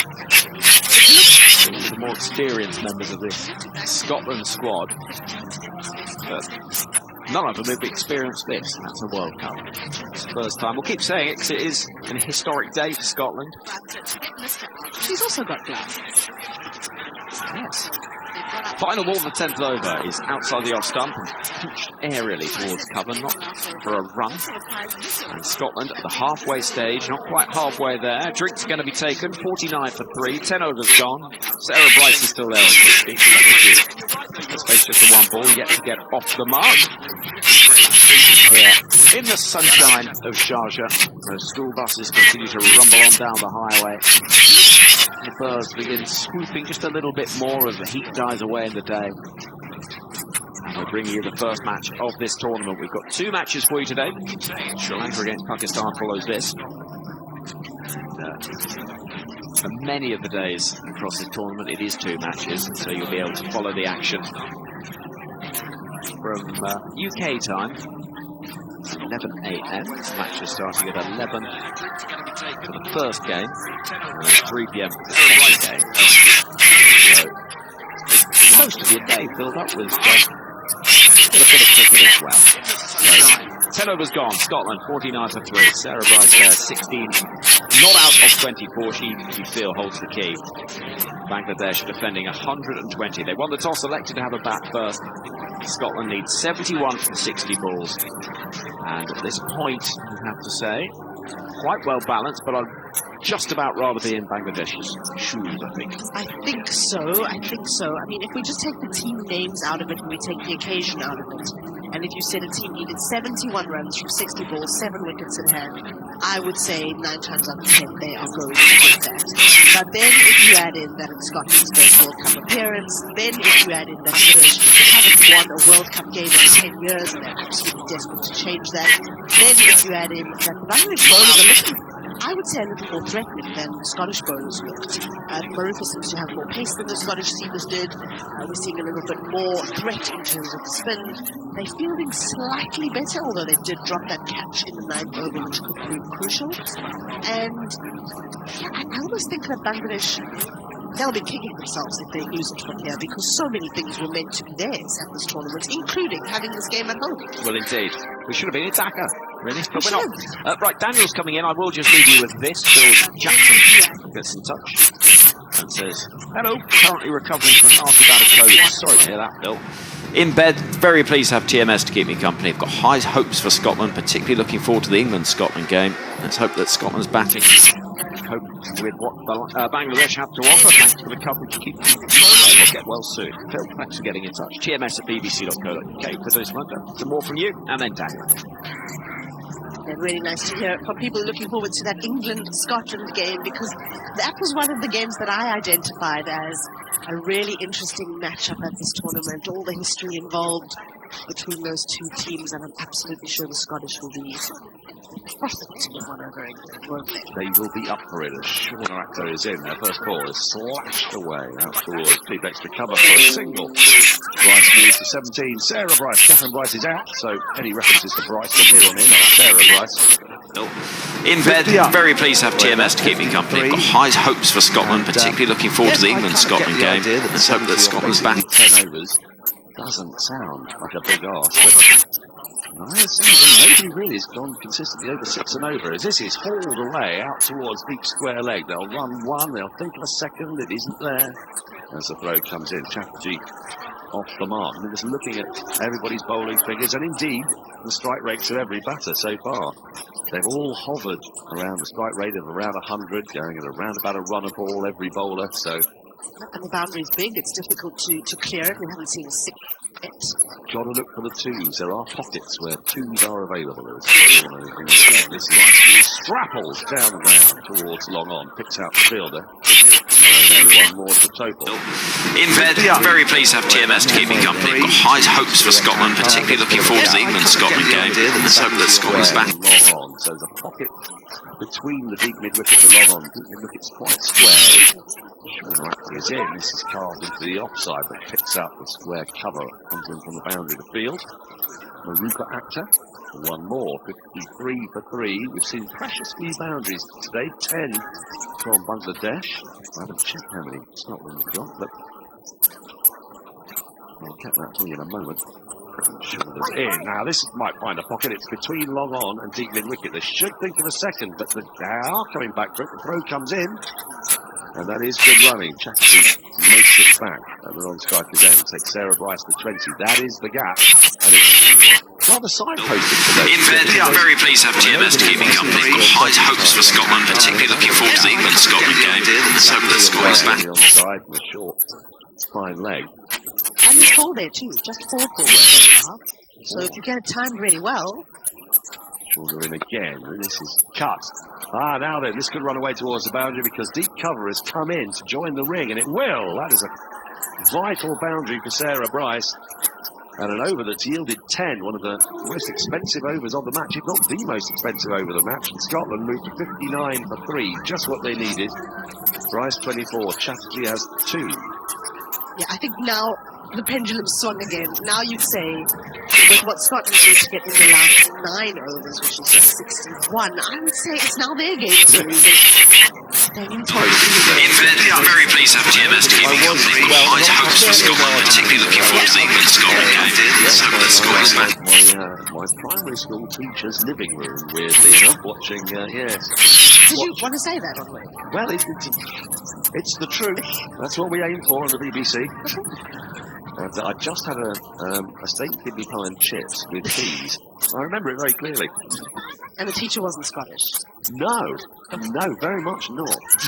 It's Rick Tumoni who's in, short, and that's pulled away out towards deep mid-wicket, but there is protection out there, as we've seen. It's almost identical field, actually, from the last over, with 3 out of the boundary and the deep extra cover. And if you're wondering what we're talking about, it's when Scotland defeated the Netherlands in the 1978 World Cup finals, the great battle there.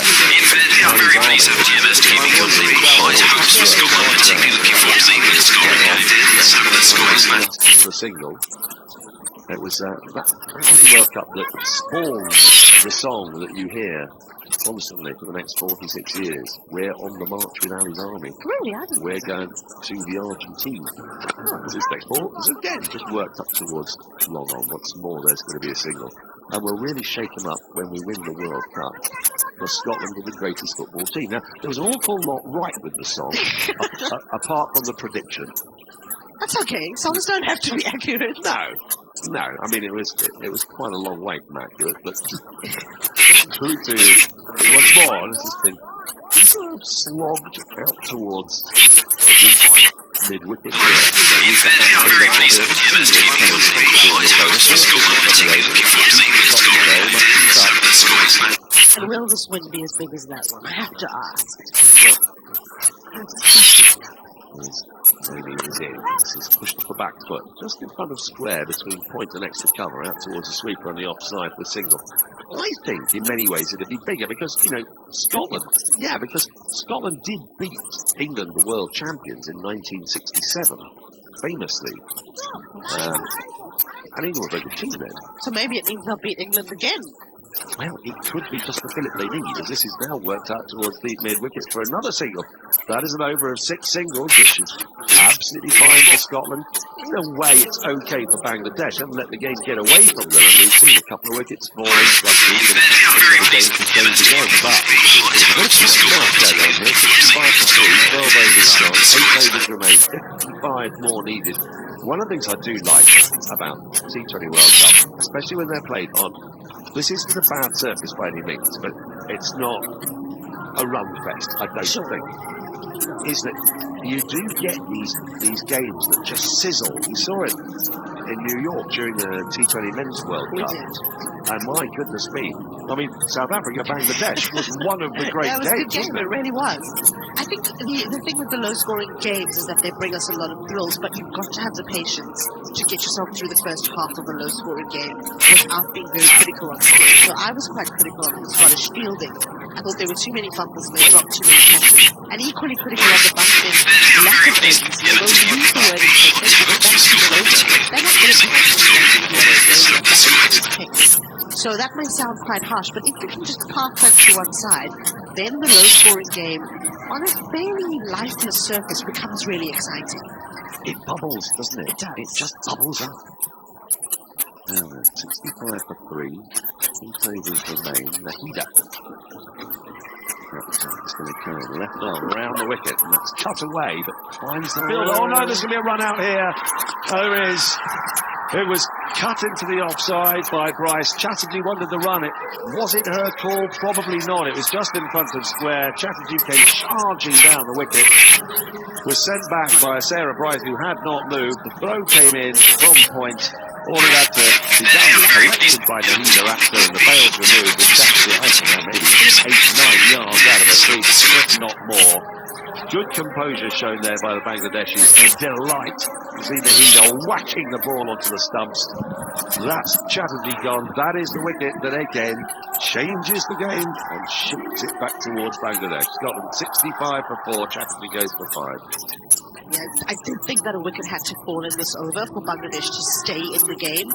But this just speaks to exactly what I was talking about perhaps quality of cricket to a degree, because she was being sent back really early. She kept coming for the run. By the time she thought, oh, I better get back into my crease, it was way too late. The throw itself wasn't great, but it was collected quite wide. Somehow managed to break the stumps, and it's great in that we're seeing a thriller. I do think that skills that need Non-striker's end at the moment. An awful lot now resting on Sarah Bryce. She has 27 from 32. Yeah, for quality, certainly. But she will be the big wicket, the one that Bangladesh are hunting here as Nahida is in. Left arm, round the wicket, down the wicket comes Bryce, and she works the ball, full ball, just to the right of long on for an easy single, which brings Carter on to strike, a 19-year-old. She's played for Kent and for the Thunder. Striking at 118 this year, with an average of 28. Pretty comfortable opening the batting or down the order, so give yourself a chance to get the pace of the wicket as this ball's outside the off stump. There's a airy waft of it that goes through. It's also on the joke of the stumps, there's no run. 4 in the ring on the offside. Comfortable looking shield there with a long off and a long on back. Carter waits in her crease and pushes the ball back to the bowler, who sprawls to her right field, Nahida. And this over is working out very nicely for Bangladesh. Nahida waits, top of the mark, just 3 or 4 steps in, crosses this up, works into the onside. She'll get a single. It doesn't even make it out of the 25-yard circle, isn't it? And it's just the single. 67 for 4 brings Bryce back onto strike. slow afterwards. It's surprisingly slow, isn't it? Have you been out there? Have you tested the grass? I haven't. Yet? I don't know if they'll let me on. Maybe we can put you out there. We'll have a little rummage around in the grass. Just up, driven back past the bowler's left hand. She dives to her left, and it rolls up towards long off. One more to the total. Parsimonious over, had a wicket in it, just the 3 singles. 68 for 4. Bryce has 29. Carter has 1. 52 needed from 7. So 7 and a bit and over doesn't sound too daunting, but in the absence of 4s, I keep saying it, they've got to find some 2s from somewhere here, because boundaries are not coming in this match comfortably. Was it now? We're up to 15 4s in 33 overs. Yeah, it actually does sound quite daunting to me, because nobody's really scored over 5 6 and over. So 7 is starting to get pretty dicey, and I do think that not having Captain Bryce on is a massive hindrance. Of course, she is the best player. Oh, my goodness me, what's happened there? I should be telling you, shouldn't I? She comes charging down the wicket as Bryce missed the ball. The keeper has fumbled 3 times, I would say. And she had so many opportunities to get back, but I'm not sure that she has. She doesn't look confident here. There's a lot to describe here, so bear with me. Because this is not marvellous cricket, except perhaps from Rabia Khan, who tossed the ball up, saw Bryce coming down the wicket. It narrowly missed leg stump, not taken cleanly by the keeper, Sultana. It bounces off her hand, it misses the stump. Sultana then has to reach for the ball from in front of the stumps, and she didn't release the ball the first time, and I think Bryce has made it back. That is extraordinary. She had 2 bites at getting to the stumps, missed it from no more than, I'm going to say, 7 inches. She's definitely in. She's in. I mean, I don't know how she's in there. When you see that in slow motion, she's dead for all money. But somehow... It could have been out about 4 different ways there. Sarah Bryce has survived. And that is worth taking a look back on the BBC Sport website and app, where we have highlights, just to remind you of the key moments in today's game. You work out for yourself how you describe that. It was extraordinary. 68 for 4 the score remains. It's a dot ball after it all. As Rabia is in, a nice little flick with the bottom hand for a full ball on middle stump. Sends the ball up to Marupa Akhtar at deep mid-wicket. 1 more for total, 69 for 4. As you see, that catalogue of errors again. Firstly, should have taken it. I mean, she might have been slightly unsighted, potentially, but when she got the ball in the hand and she goes for the stumps, misses it, if she just let go of the ball, would have been out. As this is tossed up, and that's a heave, goes absolutely nowhere. There might have been a run there. I don't know why they haven't gone for it, because it just goes out to mid-wicket. Masala Jyoti goes after the ball and retrieves.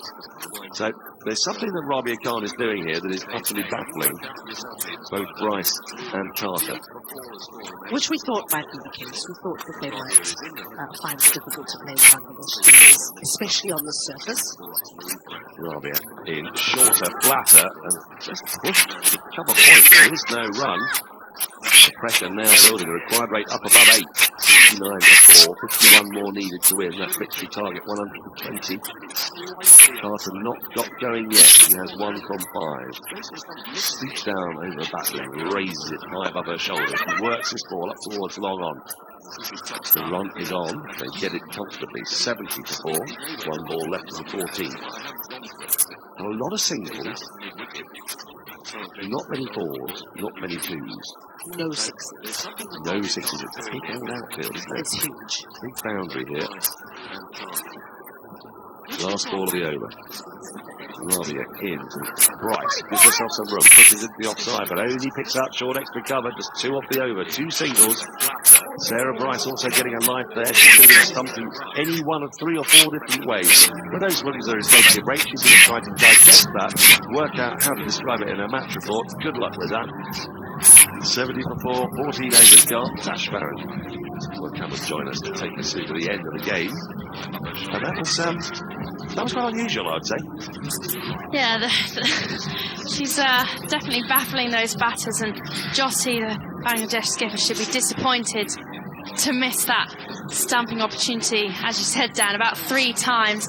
Maybe she was slightly perplexed that it somehow missed that leg stump. just let go of the ball. But she's so determined, was she, to have hands Maybe if she on was ball, on slightly stump. taller, the first one would have hit the stump. Just But she let it go. I mean, I can't really talk. I feel like I'd be the worst keeper of all time. Oh, But yeah. Sometimes it's awful. yeah, I can't even get them to hit. It's a bit much for me. I've got to be square if you're watching. You can do 120 squats in 40-degree heat for kick-off. In the helmet and pads as well. Right, starting a new over. Ritumoni in the attack, and it's a pull attempted and missed. Goes through to the pads. Sultana Gates behind the stumps, no run. At the moment, Darcy Carter has not got going at all. The pitch perhaps a little slow. Yeah, no, she hasn't at all. Darcy Carter featured in the Under-19 World Cup in South Africa in the beginning of 2023. Slightly different prospect here today, though. To win again. Now then, she's got hold of this. It's gone high in the air. Fielder underneath it. Takes the catch. She does take the catch. That's a brilliant effort.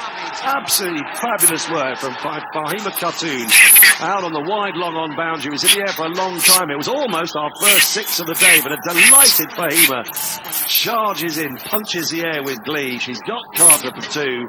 Scotland lose their fifth. They will take a look at this. But Carter is going to walk off. It's a clean catch. I'm absolutely certain of it. Finally, she connected with one, did Carter. She got plenty of it. It went high in the air, out to long on, and it was a good catch in the end. Fahima just falling over in the act of taking it. Her hat was actually not far from the boundary sponge. It better fallen off then.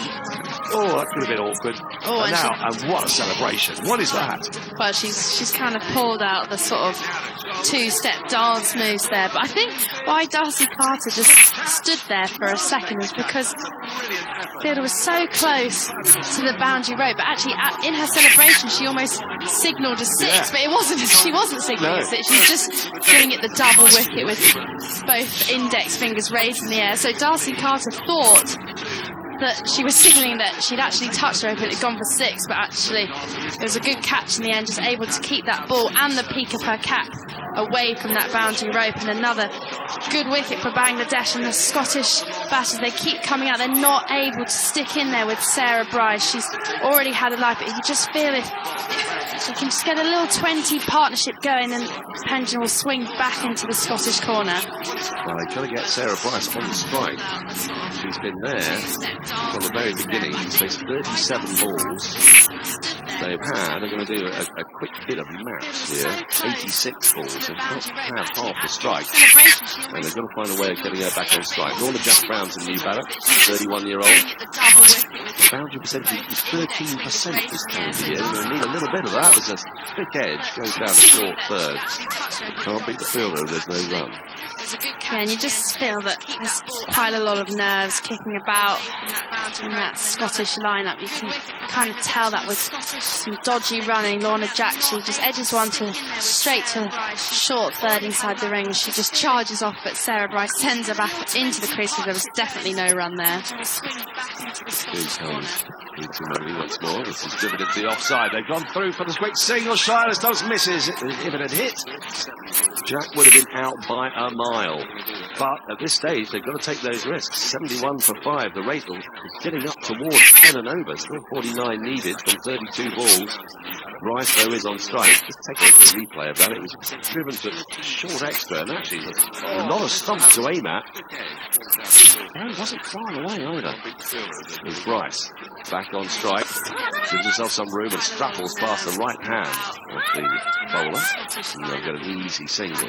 Not brilliantly timed, but a run nonetheless. Takes Bryce to 31, brings Jack back on strike. Just going back to that near run-out chance, Rebecca Khan was so quick across the ground there, and how quickly did she get that throw off? She launched it, and the fielder off the boundary had to come round and pull out the dive to stop the overthrows.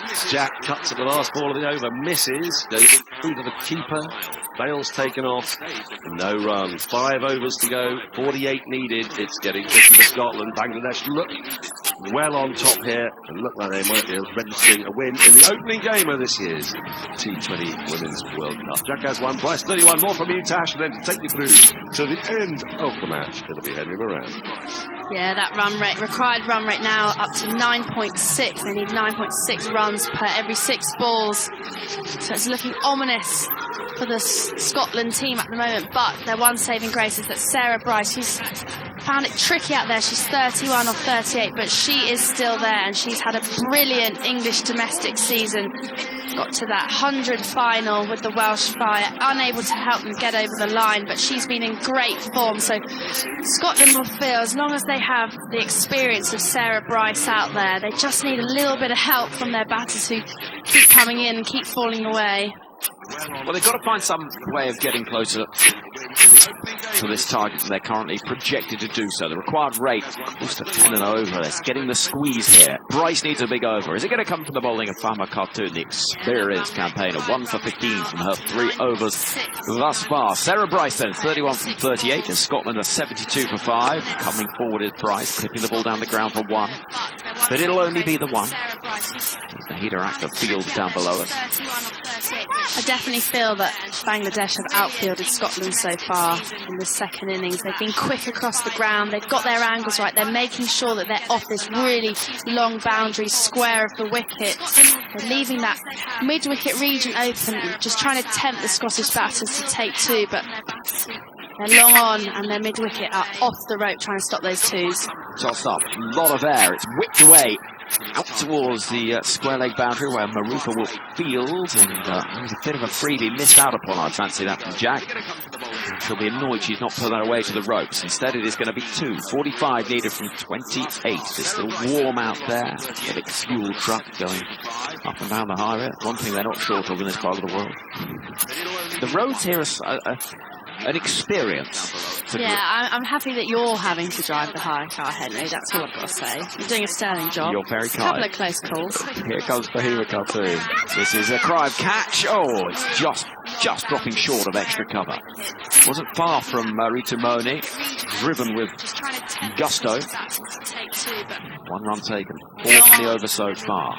76 for 5, chasing 120. We're in the 16th. Yeah, the 7-lane highways. It's a bit of a thing, aren't they? Slightly stressful. Tyler bowls in the cap. Gets one that skids on through. Bryce misses. Stop ball. I guess, would you have preferred to be driving to the ground here or be driving to the ground in Dhaka? It's a reasonable question, actually. Not having been to Dhaka, but the roads are perhaps quite congested, famously so. Coming forward, looking to create something is Sarah Bryce. Whips it firmly out to the deep when the heater will field. Throw left arm. She's trying to find a boundary, but boundaries have been just so difficult. Both sides have struggled with them. 5 in the Scotland innings so far. That's why just 1 from Sarah Bryce. And that goes down the leg side. Useful additional run as wide is signalled. Fahma Khartoum will be annoyed. Her final ball of her spell will need to be bowled again. They're just straying down the leg side there. Unlike her, she's been so consistent so far. She hasn't tried to spin the ball too much. She's trying to angle that ball in and cramp the Scottish batters for room. Looking to create something and connecting well with his challenge. She's unlucky there because that was hit really crisply, but a yard either side of short one leg, it would have been 4. Instead, it's a dot ball to finish the over. Fahma finishes 4 overs, 1 for 21. Scotland 78 for 5, chasing 120. They've got 4 overs left. The required rate is 10.5. Doable, but difficult. Yeah, really difficult, and especially the spin just keeps on coming for Bangladesh. Just having a look who's coming onto bowl now. I think it might be Ritamoni. It's almost spin in terms of pace, but it is technically seam up. I'm sure she's going to be looking to bowl those cutters, those slow balls into the wicket. She's got deep square leg, deep cow and long on, as well as one at deep cover. Locked across the line, out towards deep mid-wicket. Again, it won't be more than just a single.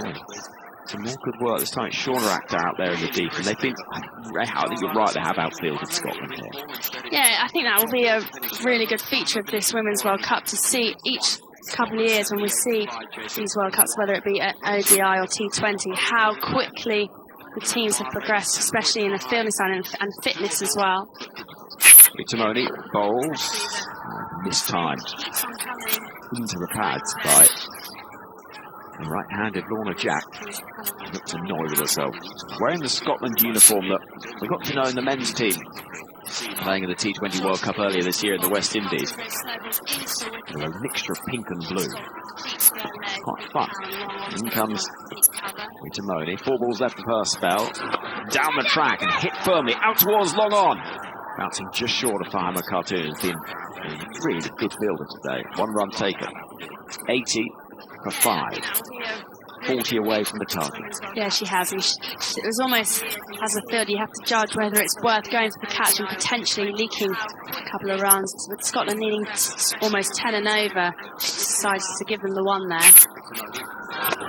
Worked away into the leg side, and again, trying the hands of the fielder, this time at mid-wicket, and it's collected out there by Shauna Akhtar. 81 for 5. Bryce is on 35 from 43, Jack 5 from 8. 2 balls left of the 17th over. Still 39 runs needed.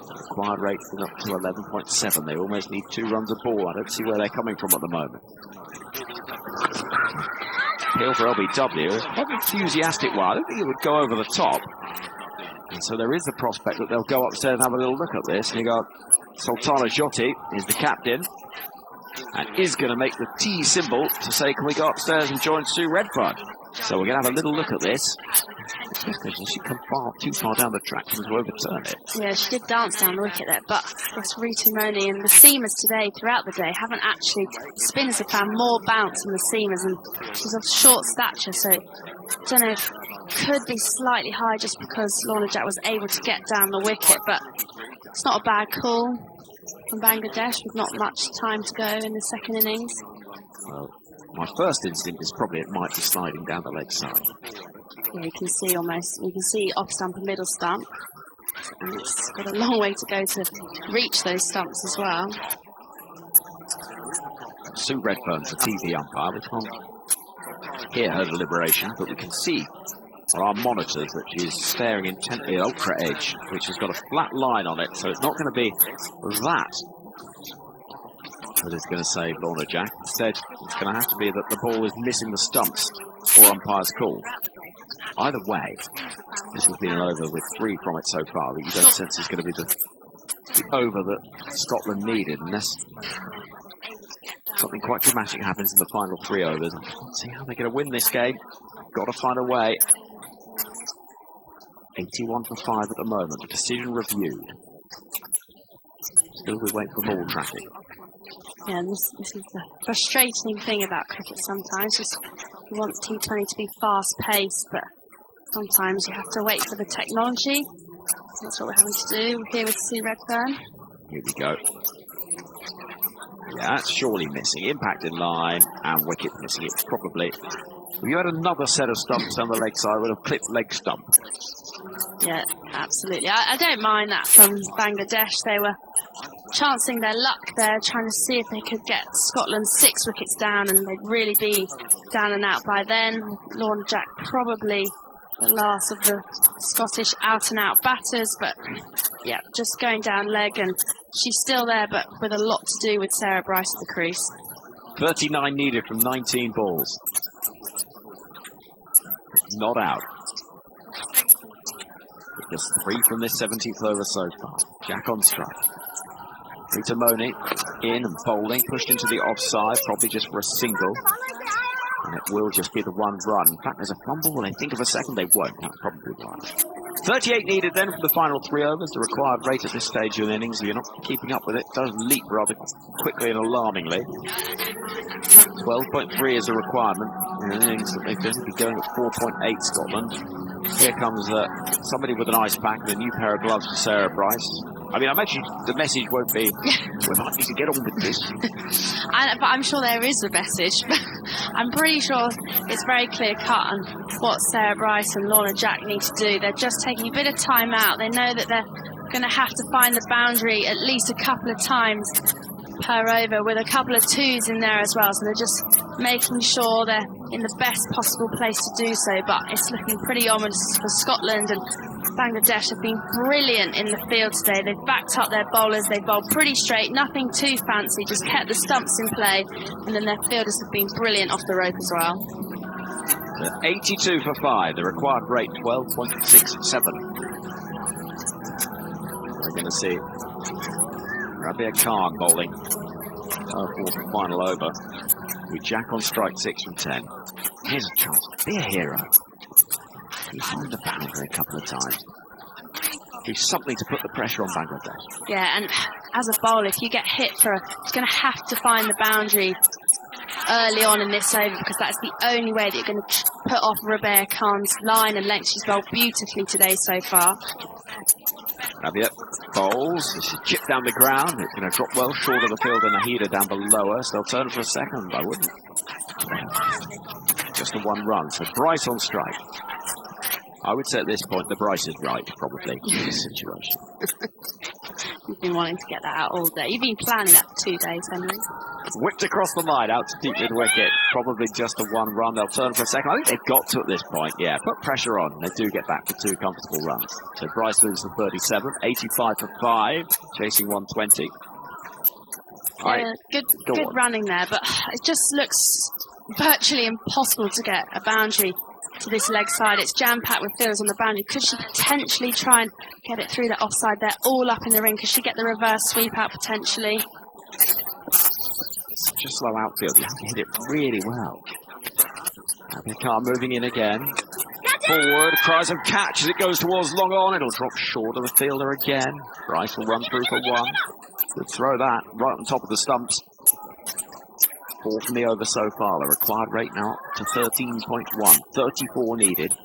15 balls. What can Lorna Jack do? She just needs to have a second. I really feel that she needs to try and go offside here. Whipped across the line, out to deep square for 1. They'll turn for a second. They're going to have to push for it again. They do. I wish we'd seen a little bit more of this in Scotland earlier on, actually. Yeah, it's amazing how sort of towards back ends of innings you see a lot more twos, but actually if they were able to do this from the offset, especially when they come out of the power play in those middle overs, instead of just knocking it into the outfield and just jogging through for 1. I know it's hot out there, but you're right, Henry, if you can just find a couple more twos to try and get that scoring rate up without finding the boundary easy to come by. Rabia bowls. Oh, going to see a stumping. Jack goes. And she knew as soon as she'd run past it, she was on her way back to the dugout. And Scotland have lost another one, 88 for 6. Rabia strikes with her penultimate ball of a 4-over spell. Scotland needs 32 from 13. And this mountain is getting ever higher. Yeah, it is. She's gone for the big shot there. She was nowhere near that ball. Her head was towards the sky, not looking down at the pitch of the ball, but really brilliant bowling from all of the Bangladesh spinners today. They're without arguably one of their most experienced bowlers and all-rounders in Ramana Ahmed. She was left out of this T20 squad. She's been a brilliant leg break bowler for them, but their spinners have come to the forefront today and they've kept it so simple, been so disciplined, and Jyoti's been brilliant behind the stumps apart from that 1 miss stumping. And Scotland, they look like they've got too much work to do here, but you never know. Sarah Bryce is still there. She's just been starved with the strike in the last couple of overs. Can she get herself on strike and find a couple of boundaries? 32 needed from 13 as we see Catherine Fraser come to the middle. Comes in at 8. Scotland needing 32 from 13. The required rate's now close to 15 and over. Not an easy situation to come in for, has to be said. No, it's not, but it's definitely clear, so she's not going to die wondering. Rabia moves into bowl. Her leg spin, that's nicely struck. Out towards the boundary, and it just plugs rather awkwardly to the right. The fielder, Maria. 89 for 6 after 18 overs. 31 needed from the final 12 balls. The good news is we're going to see Bryce on strike, are we? No, we're not. They took a single. Oh, I thought scoreboard catches up now, and Fraser will be on strike. So Bryce, once she was pushing hard for that second, it wasn't there. Reminder, by the way, we've got another match for you to come. That is the game between Pakistan and Sri Lanka. I'm really looking forward to this, actually. I think it'll be a really interesting game of cricket because Pakistan have decided they're improving greatly. Sri Lanka have won the Asia Cup in the last 12 months. And they'll be looking at this tournament and particularly this opening game with a chance to lay down a bit of a marker. Yeah, Sri Lanka have been on the up in the last couple of years since the last T20 World Cup. They've won 71% of their matches and they've beaten England in a T20 series win. Also, they beat South Africa in an ODI series as well. So they're a team on the up. 31 needed from 12. Here comes Nahida. Bowling a ball which Fraser is chipping into the offside. Out towards wide, long off. It would just be a single. Bryce on strike. 38 from 45. For her, the requirement is 30 from 11 for Scotland. Yeah, where's Sarah Bryce going to go here? She's very good through that offside. No one is out on that offside apart from the mid-off. Can she try and go into out over that cover region? Instead she goes straight down the ground. Prize of catch it. It goes aerially. Oh, put down. But I say that only in the sense that she got a hand on it. It was a brilliant flying leap from the fielder out there in the distance. Who is it out there on the boundary? It's Rabia Khan, who leapt to her right. Who's just folded over. It's very well to make up the ground. 2 runs taken. Yeah, I love that from her. That was such a difficult chance. Almost didn't need to go for that one, but gets the full-length dive out and nearly clings onto it. This next delivery is whipped out to the right of the fielder at wide long on. It's another good piece of work from Prima Cartoon, who's been so impressive in the field today. They really have. They've got their fielders in the right positions, that sort of long off, long on and mid-wicket region. They've got their best fielders there. I've been so impressed with how quickly they've covered ground. I know it's a big ground here today, but barely any twos for the Scotland batters. Big swing and a miss from Fraser. The pace has taken right off it. And now it's 27 needed from 8. 18 needed and over. Slipping away from Scotland. Cries of catch it again. Ball goes in the air. Fielder underneath it. And it's taken. Rabia Khan with the safe hands. And Scotland lose Fraser. And perhaps lose hope in this game. 27 still needed. Just 7 balls left of it. And Bangladesh on course for their first win in a T20 World Cup in a decade. Yeah, simple chance there for Rabia Khan at long off. She's been brilliant all day. Catherine Fraser having to go for that big shot. Just miscuing it, coming off the toe end of her bat. It's gone nowhere, but a simple catch. And I really do feel that Bangladesh, they've massively improved their fielding since the last time that I've seen them in the T20 World Cup. They've been brilliant today, and Scotland are just left with too much to do. Sarah Bryce, she's been out there for the whole innings, unable to get enough of the strike. I found it hard to find boundaries, but Bangladesh, they've been disciplined today, and they're looking on one of their. Have they only won 2? They've only won 2 games in T20 World Cup. They have both. Be their 3rd. Yeah, both of them in tournaments that they've previously hosted in 2014, and this one will be a tournament they're hosting technically in 2024. Good signs for them. Well, indeed. I mean, this is a game they would have, both sides would have looked at. Good chance for us here. Nahida. Walter Maksud, right-hander, new batter. Hitting the ball down the ground, in the air. Fielder, the bowler, underneath it, can't take the catch. Not far away. A single is taken to give Maksud the strike at the start of the final over. And a final over that will see 26 runs needed from 6 balls. I don't see that happening. And perhaps we can start thinking about Scotland's next opportunity for a victory. And yeah, they've said that being here was the main thing initially. Get here and see if you can surprise a few people. How would you rate their performance as we head towards the final over? I think they bowled pretty well. Their spinners in particular were very disciplined. I think their fielding let them down. I feel that Bangladesh had definitely outfielded them, and we said in the interval, didn't we, Henry, that they had to get off to a really good start in that power play. They were unable to do so, only going at 5 and over, almost 5 and over. And then when the Bangladeshi spinners, they got into their work, they took the pace off the ball, and the Scottish batters just haven't been able to find that boundary at all, if not consistently. Well, thank you to Hypercourse for pointing out that Nahida Akhtar is the first Bangladesh women's bowler to reach 100 T20 international wickets, 3rd youngest to do it as well. Sophie Eccleston's in that list too.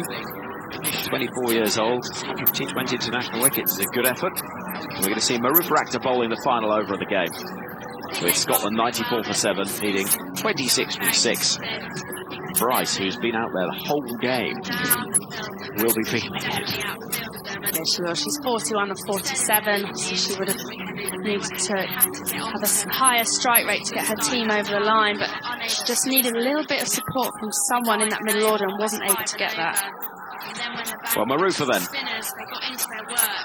Off the brow with a sweatband on her right arm. 94 for 7, deep breath. Marufa with a hop and a skip, running in now to bowl to Maqsood. Final over. We'll see a single first up. Maqsood will drill down the ground to get Bryce on strike. 25 needed from 5 balls. Really like watching Marufa bowl. She sort of bustles in really quickly. She's a skiddy bowler, but she's bowled a couple of balls up towards that 70 miles an hour mark. So for a small bowler, she's definitely getting it through. She's really accurate. She's got good skills as well at the death. Takes the pace off, rolls her fingers down the left side of the ball. That leg cutter that we've seen the likes of Anya Shrubsole be so brilliant at throughout her international career, and she just needs to bowl 5 more good deliveries and she'll see her team over the line today. Bryce on strike. Clubbed into the leg side towards wide long on. They'll turn for a second run that will be easily taken. Now 23 from 4. We are going to need 6s. Well, we needed 6s before, but not quite as many as we need now. Yeah, we do need 6s. We've not seen a 6 so far today. The boundaries have been hard to come by, but Sarah Bryce, oh, you just hope that she can hit 1 or 2 and just make this game a bit more interesting than it is at the moment. But having to face Marufa, who is one of Bangladesh's most experienced bowlers, even though she's very young, just going to probably take the pace off here. Bryce waiting, swinging at a ball that will pace on, and zips on through, and Bryce ends up down on one knee and eventually hauls herself up, and we'll know she could have done an awful lot more today. And with that, and a required rate of 46, barring something very peculiar, this game is done. On a mathematical level, not in the way that we knew it was probably 2 or 3 overs ago. 97 for 7. Scotland pass 100. That'll be one little target to try and reach. Marufa bowling to Bryce, who swings hard at that into the offside. It's going to beat the infield, but not the fielder at the deep cover boundary. And Marufa does well to dislodge the stumps quite in time to run out Maqsood, but then turn and quickly throw to the keeper. Not in time to run out Bryce, who's on 45 and could yet get a 50. 99 for 7. She could, but she won't be bothered about that at all. And you can just see her just taking a couple of deep breaths. She's just leaning down on her bat. She's absolutely knackered. She's been out there the whole time, hasn't really had any assistance from any of her fellow Scottish batters. And going to sort of, that's why you need sort of fresh batters to come in and take the game by the horns and try and get those boundaries. Marufa bowling, it's chipped in the air, could be a catch. Oh, put down at cover. And that one probably should have been taken. Savannah Mostri it was at extra cover. They'll get through for 2 more. The 100 comes up for Scotland, 101 for 7. And 19 needed off 1 ball, does not go. Bryce will be out there for every ball of the game. There's only 1 ball left of it. Yeah, simple drop there. Would have just as we've been bigging up Bangladesh fielding performance. Just they are the tricky ones, the ones that are going over your head. You have to either sort of face and run backwards, or you've got to fully turn your body. But a simple catch that is dropped there, but legal delivery here will get them over the line. Final ball of the game is hit down the ground without perfect timing from Bryce, who will think about a second run. Will turn for that second run. Throw comes in. Maqsood may have been run out here. They'll have a little look at it. I'd say from Bryce's point of view, to run the second run, you've got to add it to her. But what we do know, regardless, is that Bangladesh have won a game for the first time in a T20 World Cup in a decade. And it's their players that celebrate. The moment, not ruined, but rather delayed, if you like, with the check for a run out. I can't quite tell from the reaction of the various key parties out there whether or not it is out, but we do know that Bangladesh have won. They've won by 16 runs. I think that's now been confirmed. Bangladesh get off to a winning start. Scotland in their World Cup debut, Tash, are beaten. Yeah, they'll be really disappointed. Obviously, they were delighted to be able to get to this T20 World Cup in the first race, but they don't just want to be here, they want to win games, they want to progress in this tournament. But Bangladesh, they were very good today, really disciplined with all three facets of the game. They're only able to post 119 on the ball, but that just proved too difficult for the Scottish batters on a slow wicket and a really big outfield that didn't run quickly across the surface as well. So round to Bangladesh. I was just looking at their captain Jyoti there. She was very emotional. She's not won a game in a World Cup, did you say, for 10 years? So she's very emotional with that win, and hopefully for Bangladesh that will just get them on a bit of a roll, really build their confidence going into the rest of this tournament. Well, for Scotland, their next opportunity and a potential success in this World Cup comes in the match against the West Indies. In 3 days' time at Dubai.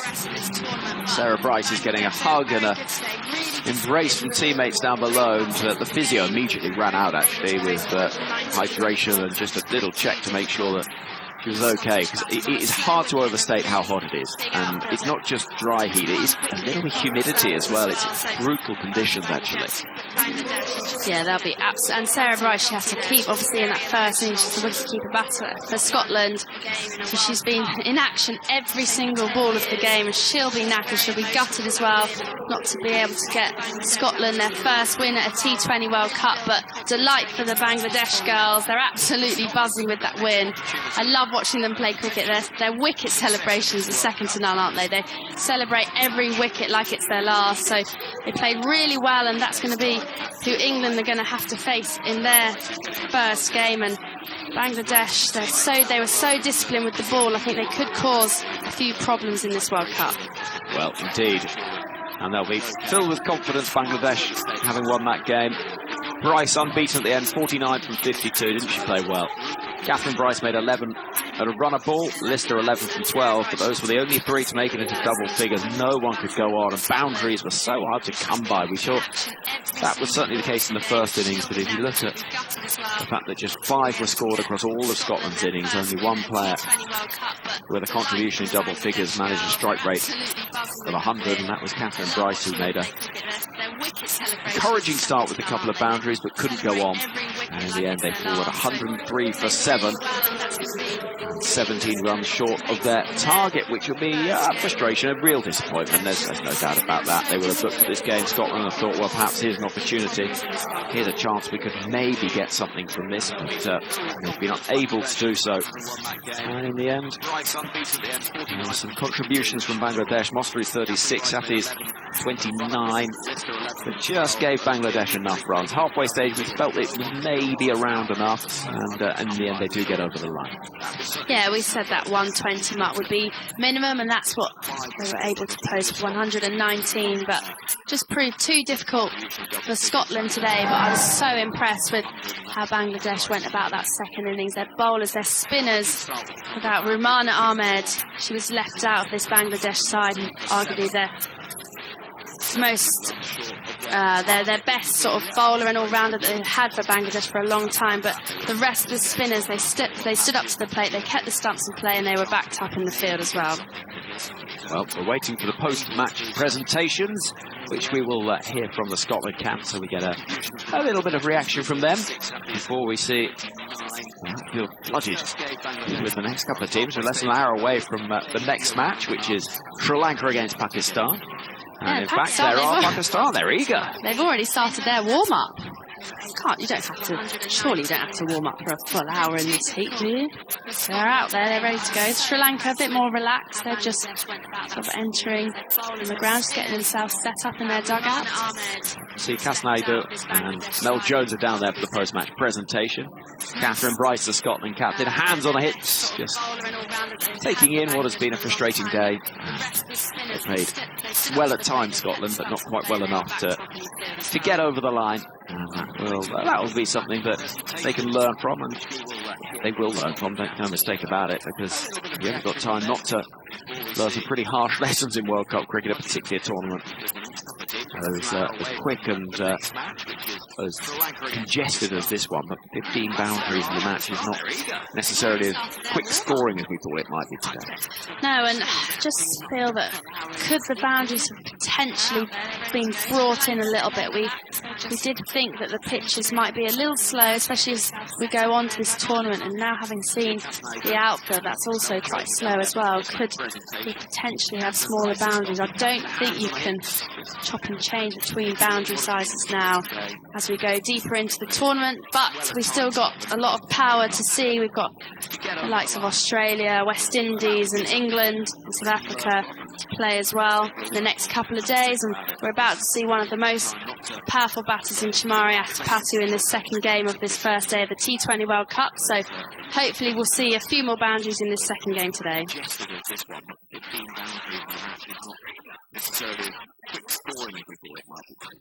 No, and just feel that could the boundaries potentially be brought in a little bit. We did think that the pitches might be a little slow, especially as we go on to this tournament, and now having seen 2 for 15 in 4 overs. She receives her Player of the Match medallion from Mr. Asif Mahmood Shajib Buyan, the Honourable Advisor to the Ministry of Youth and Sport in Bangladesh. Congratulations to Ritu Moni. I'd now like to welcome Fahima Khartoum to join Ritu Moni. She will act as the interpreter. Ritu, congratulations. The spinners were dominating and then you came in and you really made a mark on the game.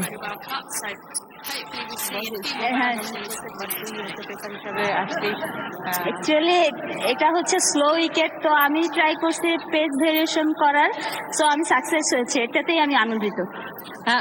She's trying to her bowling strength, like this is a very good slow piece, so she tried to bowl just wicket to wicket and pace variation. Great celebrations from you and the team on this historic win. What does this win mean to the team? প্রথম থেকেই আমরা আসলে এই ম্যাচের জন্য খুব preparation নিয়ে আসছি। গত একটা বছর আমরা খুবই হার্ড ওয়ার্ক করেছি, সো আমরা ট্রাই করেছি ভালো কিছু করার। দিস ইজ আমাদের ফার্স্ট গেম, আমরা ট্রাই করব যে ফার্স্ট টু লাস্ট গেম পর্যন্ত আমরা এইভাবে effort Dev. Last one year we working hard, so we are really prepared for all, like before this match, and working hard, and this is a very great moment and a proud moment for me and my whole team's member. Tell us what your game plan was and what the wicket played like. What brought about your success with those wickets? আমরা আসলে try করেছি আমাদের সবারই bowling strength সবসময়ের জন্য, তো আমরা try করেছি উইকেট অনুযায়ী বল করার, এই জন্য আমরা সাকসেস হয়েছি। We just trying to our bowling strength and bowl like assess the condition, and we go through our whole bowling strength like that. Congratulations to our player of the match, Ritu Moni, 2 for 15 in 4 overs. Thank you.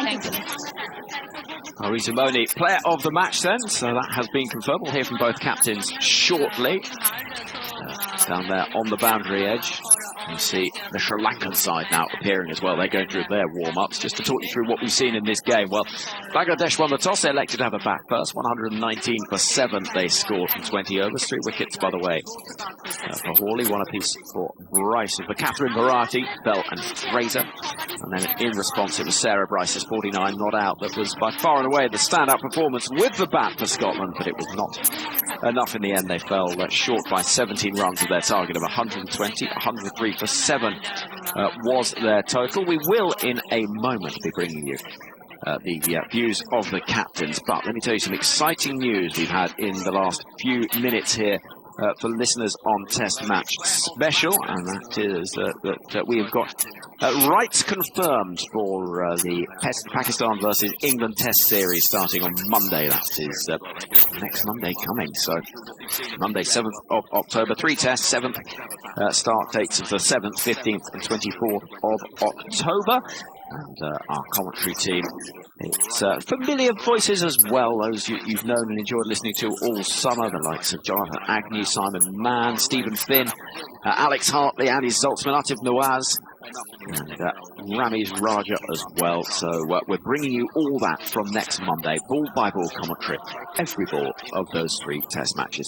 So pleased to be able to bring you that news, and that news that we have just received and been able to confirm that is we will be covering the Pakistan against England men's test series starting on Monday here on Test Match Special on BBC Sounds. So it is a very busy few weeks you've got to enjoy here on BBC Radio with the Women's T20 World Cup coming up and or taking place, but plenty still to come, of course, and then the test series between Pakistan and England men. So lots of cricket to enjoy. If you want to see full coverage details, the BBC Sport website and app is the place to do that. I will use this now with points on the board: Bangladesh, Scotland, England, South Africa, West Indies. So two sides that have won this tournament before in England and West Indies, and then Group A topped.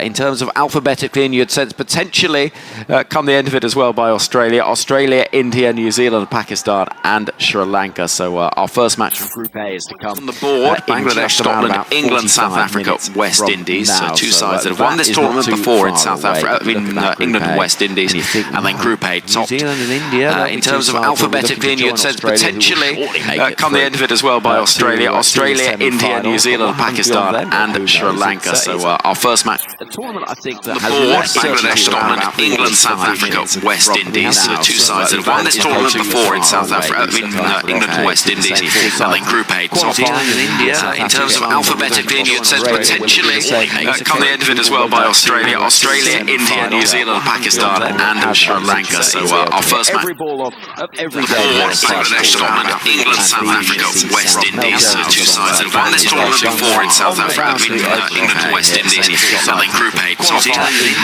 terms of alphabetically, and you'd sense potentially come the end of it as well by Australia, India, New Zealand, Pakistan and Sri Lanka. So our first match. The result that you would have liked. Bangladesh, Scotland, England, South Africa, West Indies. So two sides that have won this tournament before in South Africa, England and West Indies, and then Group A topped. In terms of alphabetically, and you'd sense potentially come the end of it as well by Australia, India, New Zealand, Pakistan and Sri Lanka. So our first match. Captain them for a while now. Bangladesh, Scotland, England, South Africa, West Indies. So two sides that have won this tournament before in South Africa, last night into today. There's a little bit of difference in the tempo. Yeah, I think so. A little bit just buzz around and also not really sure what to do with those Australia, New Zealand, Pakistan yeah, I think it's great to get out there and get some fight and just some game time. Bangladesh, Scotland, England, South Africa, West Indies. So two sides that have won this tournament before in South Africa, England and West Indies, and then Group A topped. In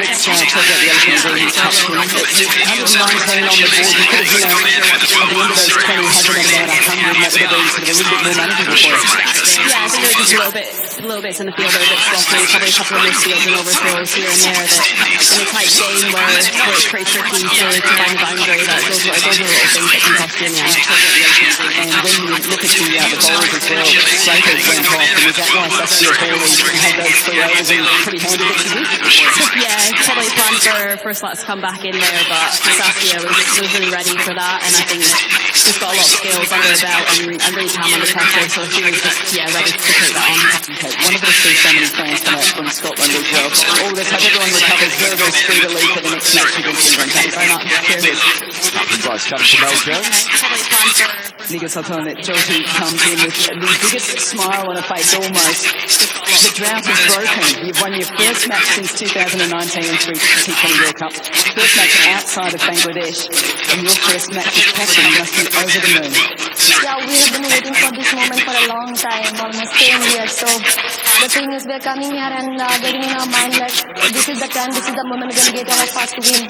And I know it means a lot for us, not for us only, for the team and for the rest of the girls. They batted exceptionally well to try and get you up to a defendable total.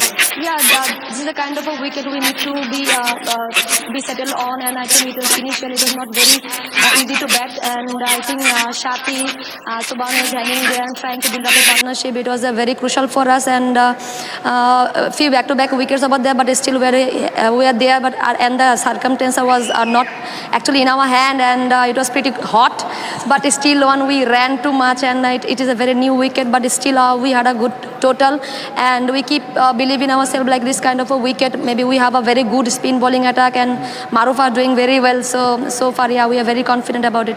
You are in red-hot form at the moment, so when the wicket fell in the 12th over and you didn't come out to bat, what was the reason behind that? see, we're trying to do something different because what we sent Taj, because Taj was playing brilliantly for the last two warm-up games. So It was very crucial for us, and a few back-to-back wickets over there, but still we were there, and the circumstance was not actually in our hand, and it was pretty hot, but still we ran too much, and it is a very new wicket, but still we had a good total, and we keep believing ourselves like this kind of a wicket. Maybe we have a very good spin bowling attack, and Maruf are doing very well, so far, yeah, we are very confident about it. Individuals are very happy, and seeing them happy, seeing them smile is the biggest inspiration for me and for the team. So we are trying to keep all the positives from taking here and implement on the England. Well, some great catches, some great run-outs, and a wonderful result for Bangladesh. It was very crucial for us, and a few back-to-back wickets over there, but still we were there, and the circumstance was not actually in our hand, and it was pretty hot, but still we ran too much, and it is a very new wicket, but still we had a good total, and we keep believing ourselves like this kind of a wicket. Maybe we have a very good spin bowling attack, and Maruf are doing very well, so far, yeah, we are very confident about it. Shortly as well. Just a reminder, the good news that we'll have full commentary of the men's test series between Pakistan and England for you from Monday. So look out for full details of the coverage of that. But we will be on Test Match Special, bringing you ball-by-ball coverage. It was very crucial for us, and a few back-to-back wickets over there, but still we were there, and the circumstance was not actually in our hand, and it was pretty hot, but still we ran too much, and it is a very new wicket, but still we had a good total, and we keep believing ourselves like this kind of a wicket. Maybe we have a very good spin bowling attack, and Maruf are doing very well, so far, yeah, we are very confident about it. Held in South Africa.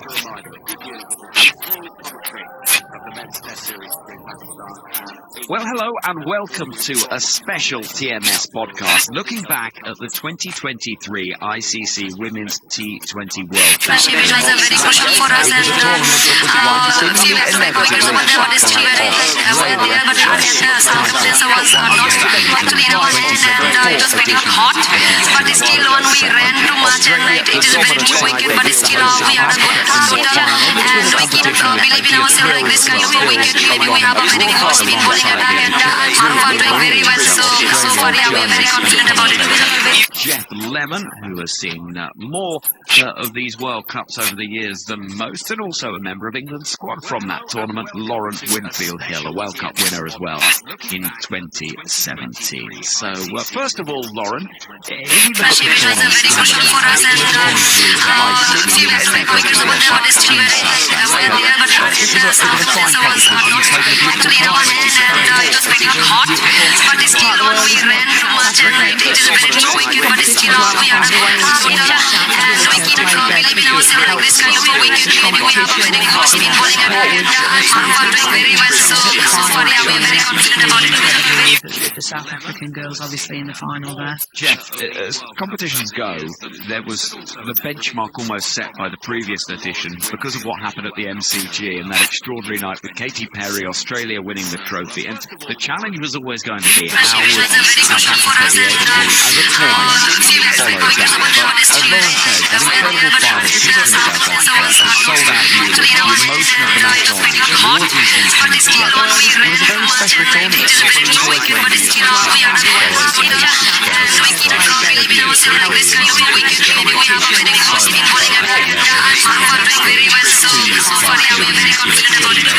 Pumping up that target and getting that many people in, and it should have been 90,000 plus, but it was just at the start of COVID, and so there were a few thousand people who didn't use their tickets. Those tickets were allocated, so they would have had 91,000 in, if not for that. So I don't think anybody was expecting, there's no way that the crowds like that, it needed to be a big time.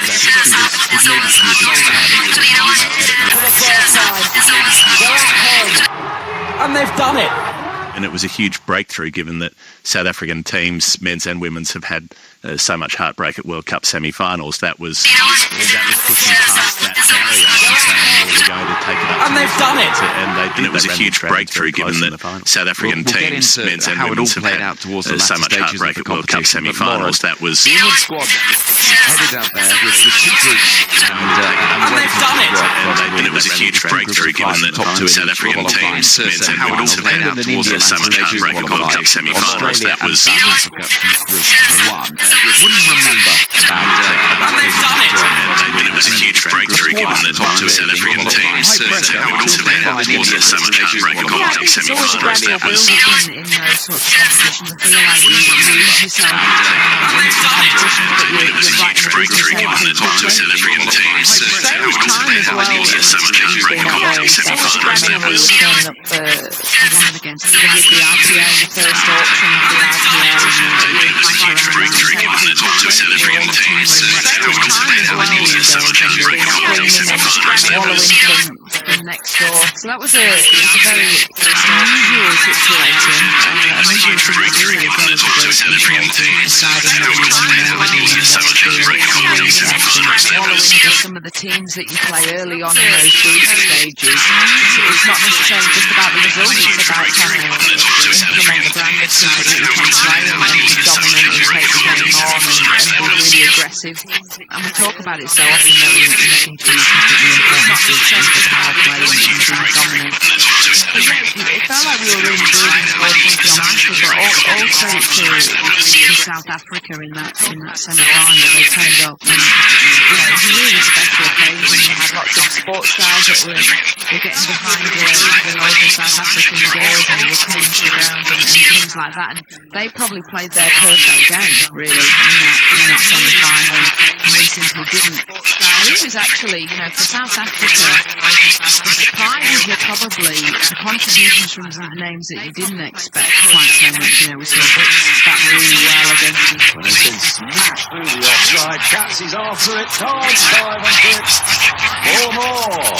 Brits is 50, 52 from 43. And this over is now very expensive. 17 from it, still 1 ball to go.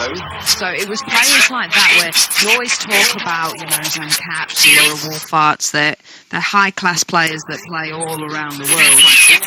But actually, it was some of the names that we don't see headlining quite so much that probably enabled South Africa to get to a World Cup final. They would see that as a high-class player. A tick in the success column. Coming in with the ball and cleaning up towards the end of that run chase. Eccleston's checked up in here, easy catch at cover. England on the brink. They see that as high-class play. The fireworks start once more, and Pato has taken 3 for including 2 in this vital 18th over. Jeff, how important is it in Women's World Cups in particular, where there has been such a strength and dominance Australia, that you do get sides qualifying for the finals and the marquee events and the end of tournaments who aren't, I know Australia won it, but who aren't necessarily just the 2 that you expect to make it through? Well, it's what the women's game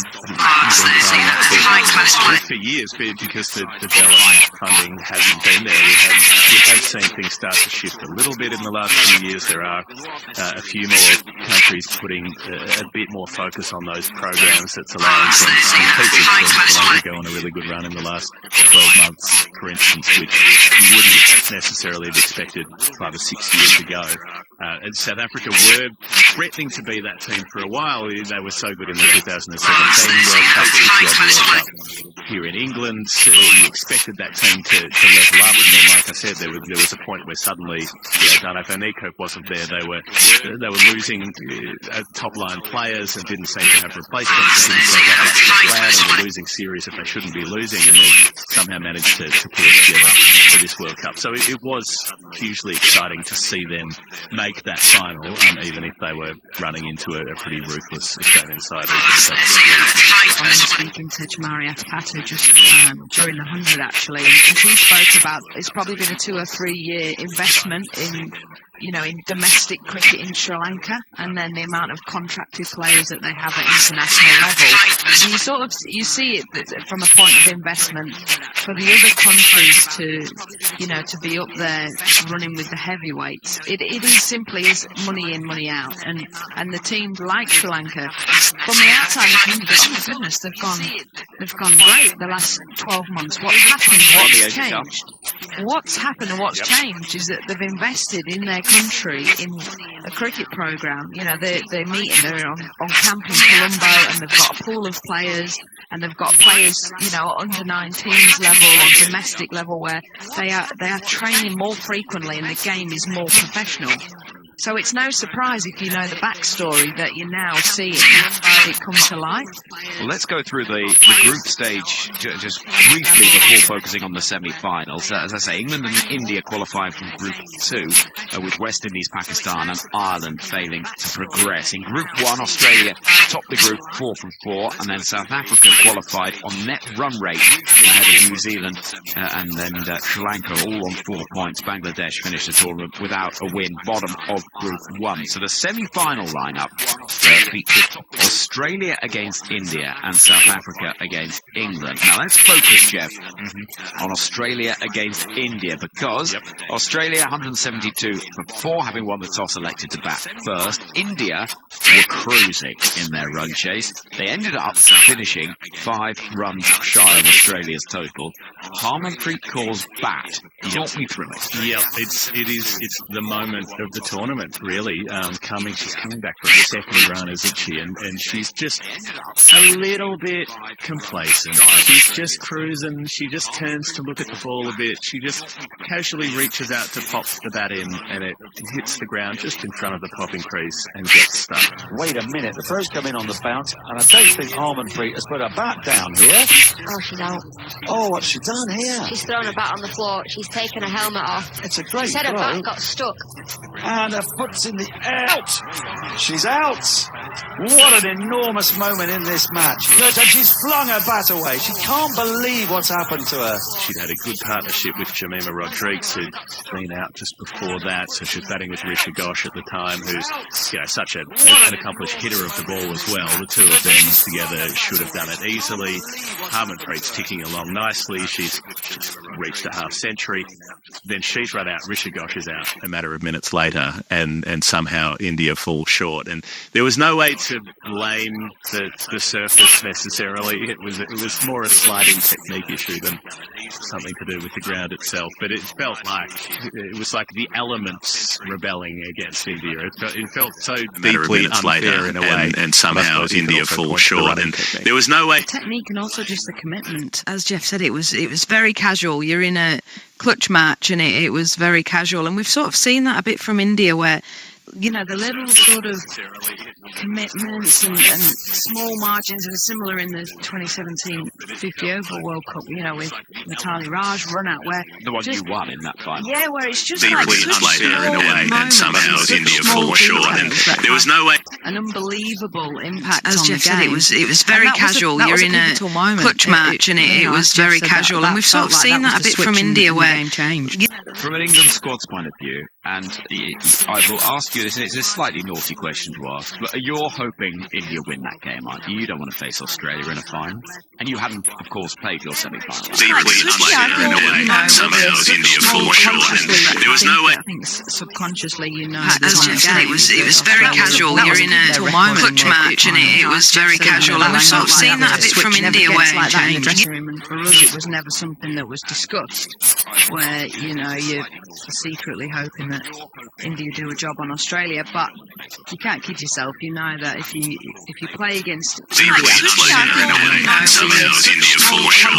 there was no way. Just the history of it feels like you've got. As Jeff said, it was very casual. You're in a clutch match, and it was very casual. And we've sort of seen that a bit from India, where About things like this, where you're not allowed to say it. It's forbidden to say you'd rather play one team than another team, or that one team is stronger because that's arrogant and that's blah blah blah. You're not allowed to say that we're confident that we'll go out there and really we all know some teams are. As Jeff said, it was very casual. You're in a clutch match, and it was very casual. And we've sort of seen that a bit from India, where final, so you know why wouldn't you prefer to face a team that you'd knocked off last time you'd come up against one another, rather than the team that seems to win all the time, like some horrific bright yellow Terminator. I've heard many descriptions of the Australian Women's Cricket League. Normally it's the most successful sporting side in the world.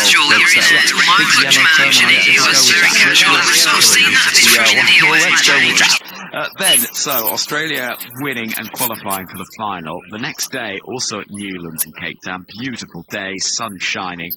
England take on South Africa. In a game that South Africa scored 164 for 4, and Tasmin Britt played the game of her life, 68 for 55. She's a fascinating story, Tasmin Britt. She was due to throw the javelin in the 2012 Olympics before a really terrible accident, in a car accident.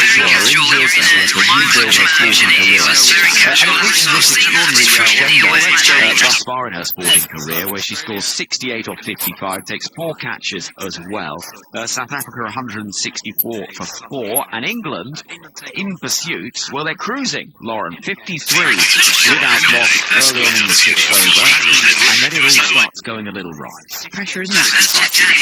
Story, Tasmin Britt. She was due to throw the javelin in the 2012 Olympics before a really terrible accident, in a car accident.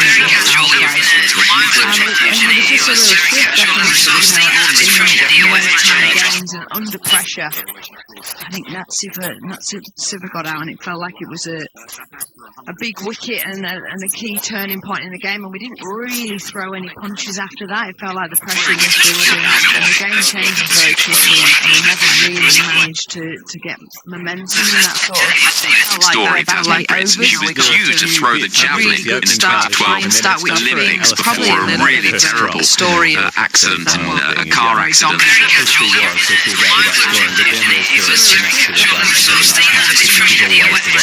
Rely on, and again, it looks like they've got control of the chase.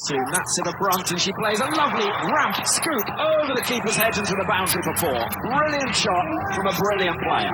Unbelievable that from Nat to the But even McGee had a nice still there, and she's bowled by Shabnam Ismail. That team. Story, Tasmin Britt. She was due to throw the javelin in the 2012 Olympics before a really terrible accident, in a car accident.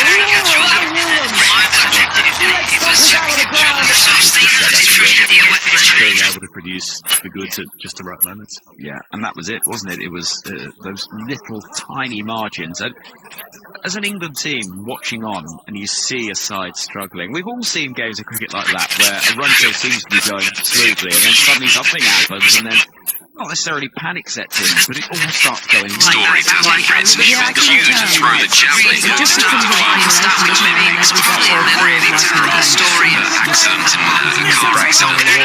You've got teams that get turned into ones and things like that. It just seems to be everything builds quite heavily, quite quickly, and it's such a fine margin, isn't it, in terms of you get a couple of boundaries away. That's, one ball or 2 balls in the context of the game changes everything, but equally 1 or 2 balls that go for dots, the game looks completely different. You get a thick outside edge for 4 or whatever it may be. Just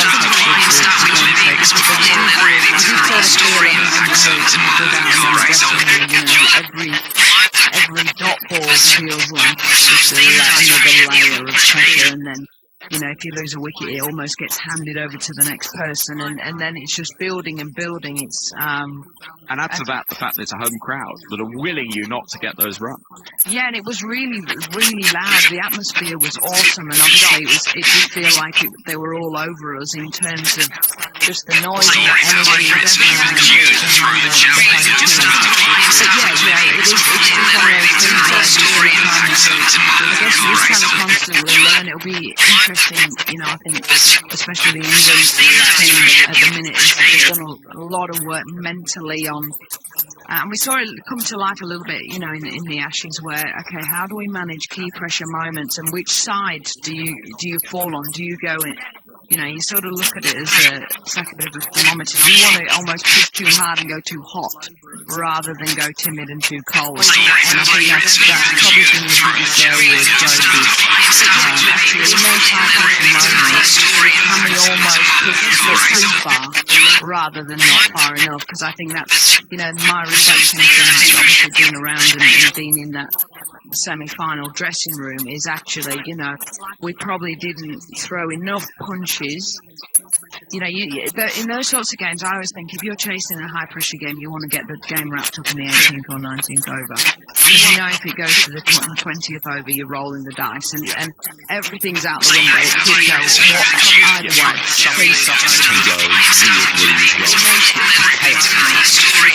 Yeah, it's so unbelievable. So I was thinking you're sort of trying to get it wrapped up in the 18th or 19th over. To do that, you have to be able to take risk and you know, look to throw punches to wrap it up earlier, rather than just sort of coasting along and almost flirting with run rate and things like that. Is actually, okay, at what point can we have an impact on this game to go, right, well, this over needs to go for 10 or 12.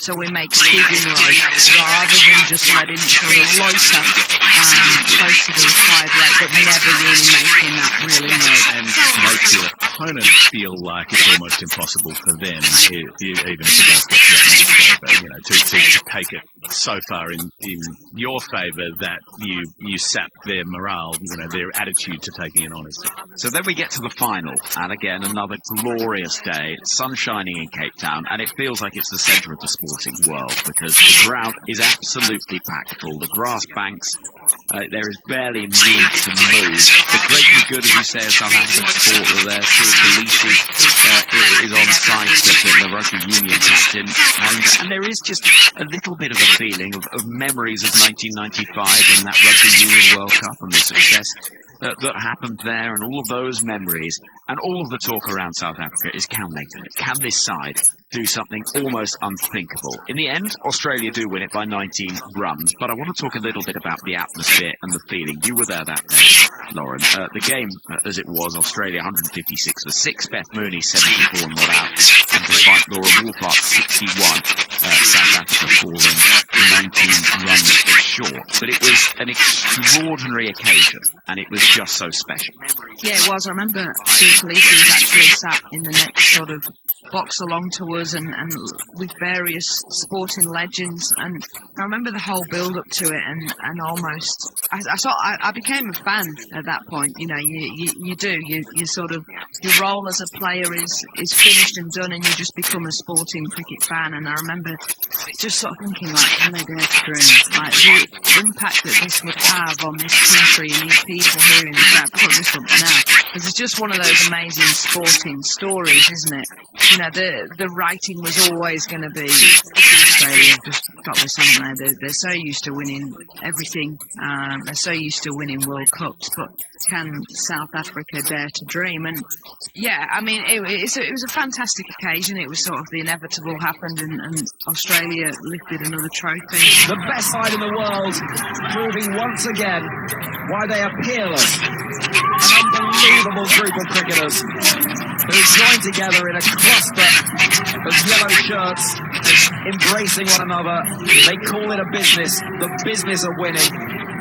And nobody can do it like they do. Australia win by 19 runs to become T20 world champions for a 6th time. Batting first in a final, I think it's a real advantage, because you sort of feel like you can control the game, and the temperature gauge of the pressure a little bit better in a final.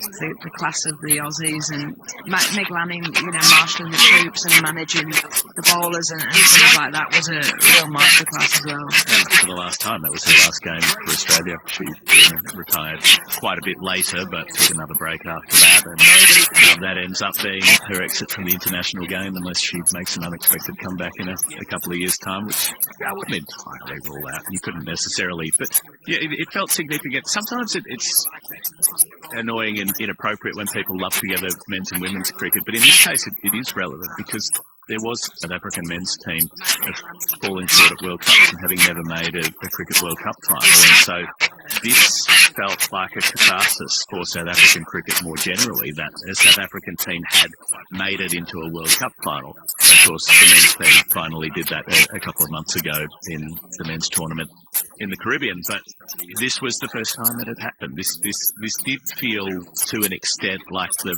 breaking of the hex, and there was this sense of relief and jubilation that was coming from cricket followers in South Africa who I was in correspondence with, who were just over the moon to have a team in the final. It was a free hit, and not to say it didn't matter if they won or not, but really the big achievement was getting there, and that was the cause for celebration. I will never forget standing outside when the national anthem was sung, and Marizanne Kat with tears streaming down her face, everyone around the ground belting out the multiple languages that are part of that national anthem.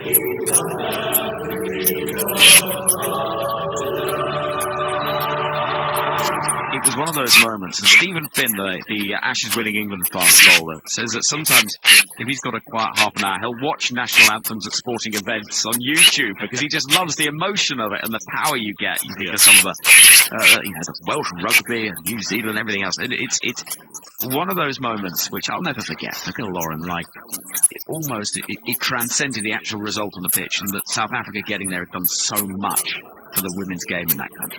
Oh, phenomenal. And it's a weird feeling, isn't it? I can imagine for South Africa and the country, because it's almost like your job's done before the final, but can you dare to dream to win the final, isn't it? It's the impact of that, the women and the success of that competition. Now, even just the success of the crowds coming out and the kids and the girls and the country just completely galvanised for women's cricket was just unbelievable. But it did feel like they'd already done the task that they set out to do, which was to ignite women's cricket in South Africa and to pull. It felt like it was a bigger moment. It stood for way more than just cricket. It felt like it was an opportunity to pull a nation together. It felt like they'd done that before the final.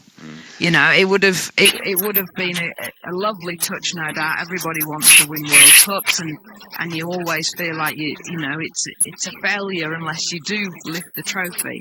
But I think if you look at it as a whole, their job as South African female cricketers in that country, their job was done before the final, because it was an unbelievable galvanising a nation. And you have the lovely moment, and then you run into the wall of ruthlessness that is Beth Mooney, who I think together. You have this Australian team, and you have the star it names felt of like people they'd done that Lanning, before the final. Healy, it would have. Ash Gardner more laterally. I think Beth Mooney is the most important Australian player of the last 5 or 6 years, and particularly when the pressure is on. Her record in finals is extraordinary. Mooney on 49 as Cat comes round the wicket. It's chased rather by Mooney, but she's going to get runs, probably 4 of them actually. With one hand off the bat, clears the infield. 50 up for Mooney, 53 from 44. The T20 final at the MCG, the Commonwealth Games gold medal match, the one-day World Cup final, and this together. T20 Australian team. It felt like they'd done that before the final. It would have. She has made winning half-centuries in back-to-back Big Bash finals when she was playing for Brisbane before going over to move to Perth in that period. She made the 50 in the semi-final in this tournament as well. She's just such a big game player. She's made important test contributions at Test match in Canberra when she came out with a broken jaw and ended up making decisive runs there and taking a ridiculous catch down the ground. You don't see a lot of players diving full length to land heavily on the ground. When they it felt like they'd done that before the final. It would have. More important than any of those others in that period of time. Yeah, well, she's going to be part of the Australian squad that takes part in the upcoming World Cup in the UAE, and look out for our podcast previewing that tournament. Lauren, Jeff, thank you so much for taking a trip down memory lane of what was a really fascinating and memorable competition in early 2023 in South Africa. There were thrills and spills along the way, but ultimately won by that dominant Australia side. Who knows what the next edition of the tournament will bring. It felt like they'd done that before the final. Jeff Lemon and Lauren Winfield-Hill joining me to review the last T20 World Cup from South Africa, won by Australia, and we are underway in this year's edition of the women's tournament here in the UAE. It is the opening day of competition in Sharjah, where the sun is setting. It is still rocket hot out there, but the sun is beginning to go down, and we're almost ready for our second game. Pakistan against Sri Lanka is the fixture. Pakistan have won the toss. They've elected to have a bat first. They're a side that Pakistan have taken part in all 8 competitions in the Women's T20 World Cup. They've made it beyond the group stage. They're looking to go one better at least on this occasion. Sri Lanka, meanwhile, similarly, all 8 editions of the T20 World Cup. And like Pakistan, they haven't qualified either. Tash Barrett is alongside me. But these are 2 teams, as we see the fireworks going up and we get ready for the anthems, Tash, that we'll be thinking, well, yeah, great opportunity start of the competition to get a win on the board against sides that are familiar with one another. The Asia Cup champions Sri Lanka against Pakistan. Yeah, they would have played each other a lot over the recent years, and Sri Lanka definitely have played a lot in the last couple of years since that last T20 World Cup in South Africa. They've played the most games over the last couple of years, and they've been a team on the up. They've won 71% of their T20 matches since that last T20 World Cup, so they'll be feeling very confident. They've had a couple of series wins over England in that T20 last summer, as well as over South Africa in an ODI series, whereas Pakistan, they've yet to reach those semi-final and finals of the T20 World Cup, but these are just lower pitches, conducive to spinners, and they've got a lot of spinners up their sleeves, so they'll be using these conditions to their advantage. One thing intrigues me about Pakistan is they have shown in recent times they do have the ability to beat some sides that perhaps you wouldn't have expected them to. Yeah, they've had a poor year this year, but you look at the series in 2023 against South Africa and also New Zealand, where 50 teams, yeah, you know that they've managed to beat in T20 series. So I think while they've had a disappointing tournament, or year rather, they come into this tournament with the prospect of causing some surprises, and I can't wait to see how we go actually this side, who I think has got some potential, Pakistan. Let me tell you about the 2 teams that toss won by Pakistan. As I say, they've elected to have a bat first, as Bangladesh did successfully against Scotland, winning by 16 runs earlier on today, while Pakistan was Maniba Ali, Ilfaroza, Sidra Amin, Nida Dar. And we will inevitably focus on Shamari Atapatu, because she led this team to Asia Cup glory against India. Amazing game in Dambulla that won it for them, but they're a team that have potential if she and we will inevitably focus on Shamari Atapatu, because she led this team to Asia Cup glory against India. Amazing game in Dambulla. They've been really good over the last year as well. That potential if she and we will inevitably focus on Shamari Atapatu, because she led this team to Asia Cup glory against India. Amazing game in Dambulla. Also, Sri Lanka have had to up their strike rate. And we will inevitably focus on Shamari Atapatu, because she led this team to Asia Cup glory against India. Amazing game in Dambulla. So yeah, they do rely a lot on Shamari Atapatu, but I think they've won a lot of games, not just under her. They've done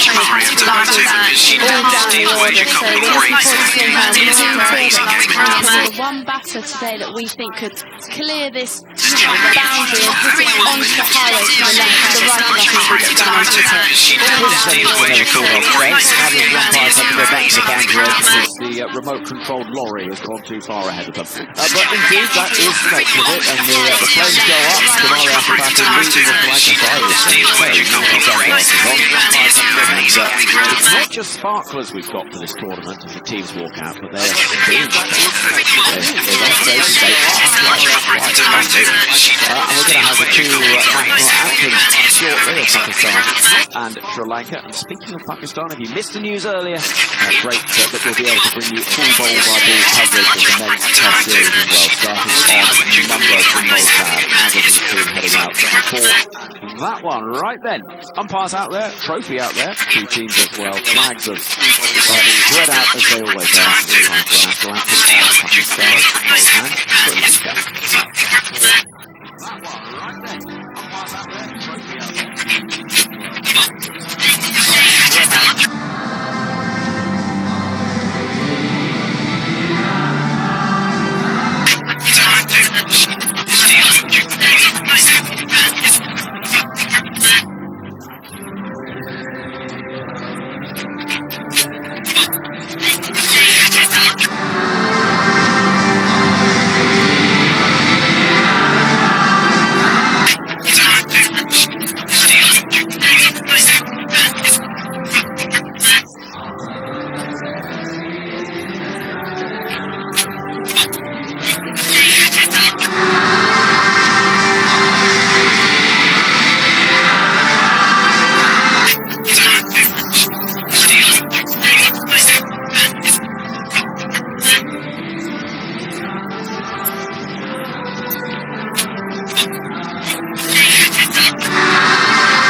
The national anthems of Pakistan, and before that Sri Lanka, and the two sides will head back towards the boundary edge. Some good noise as well around the ground. I actually think this game will be reasonably well attended, Tash, because we're post-work time almost, and you'd have thought that those that are able to make it in will do so as we see the flags folded up.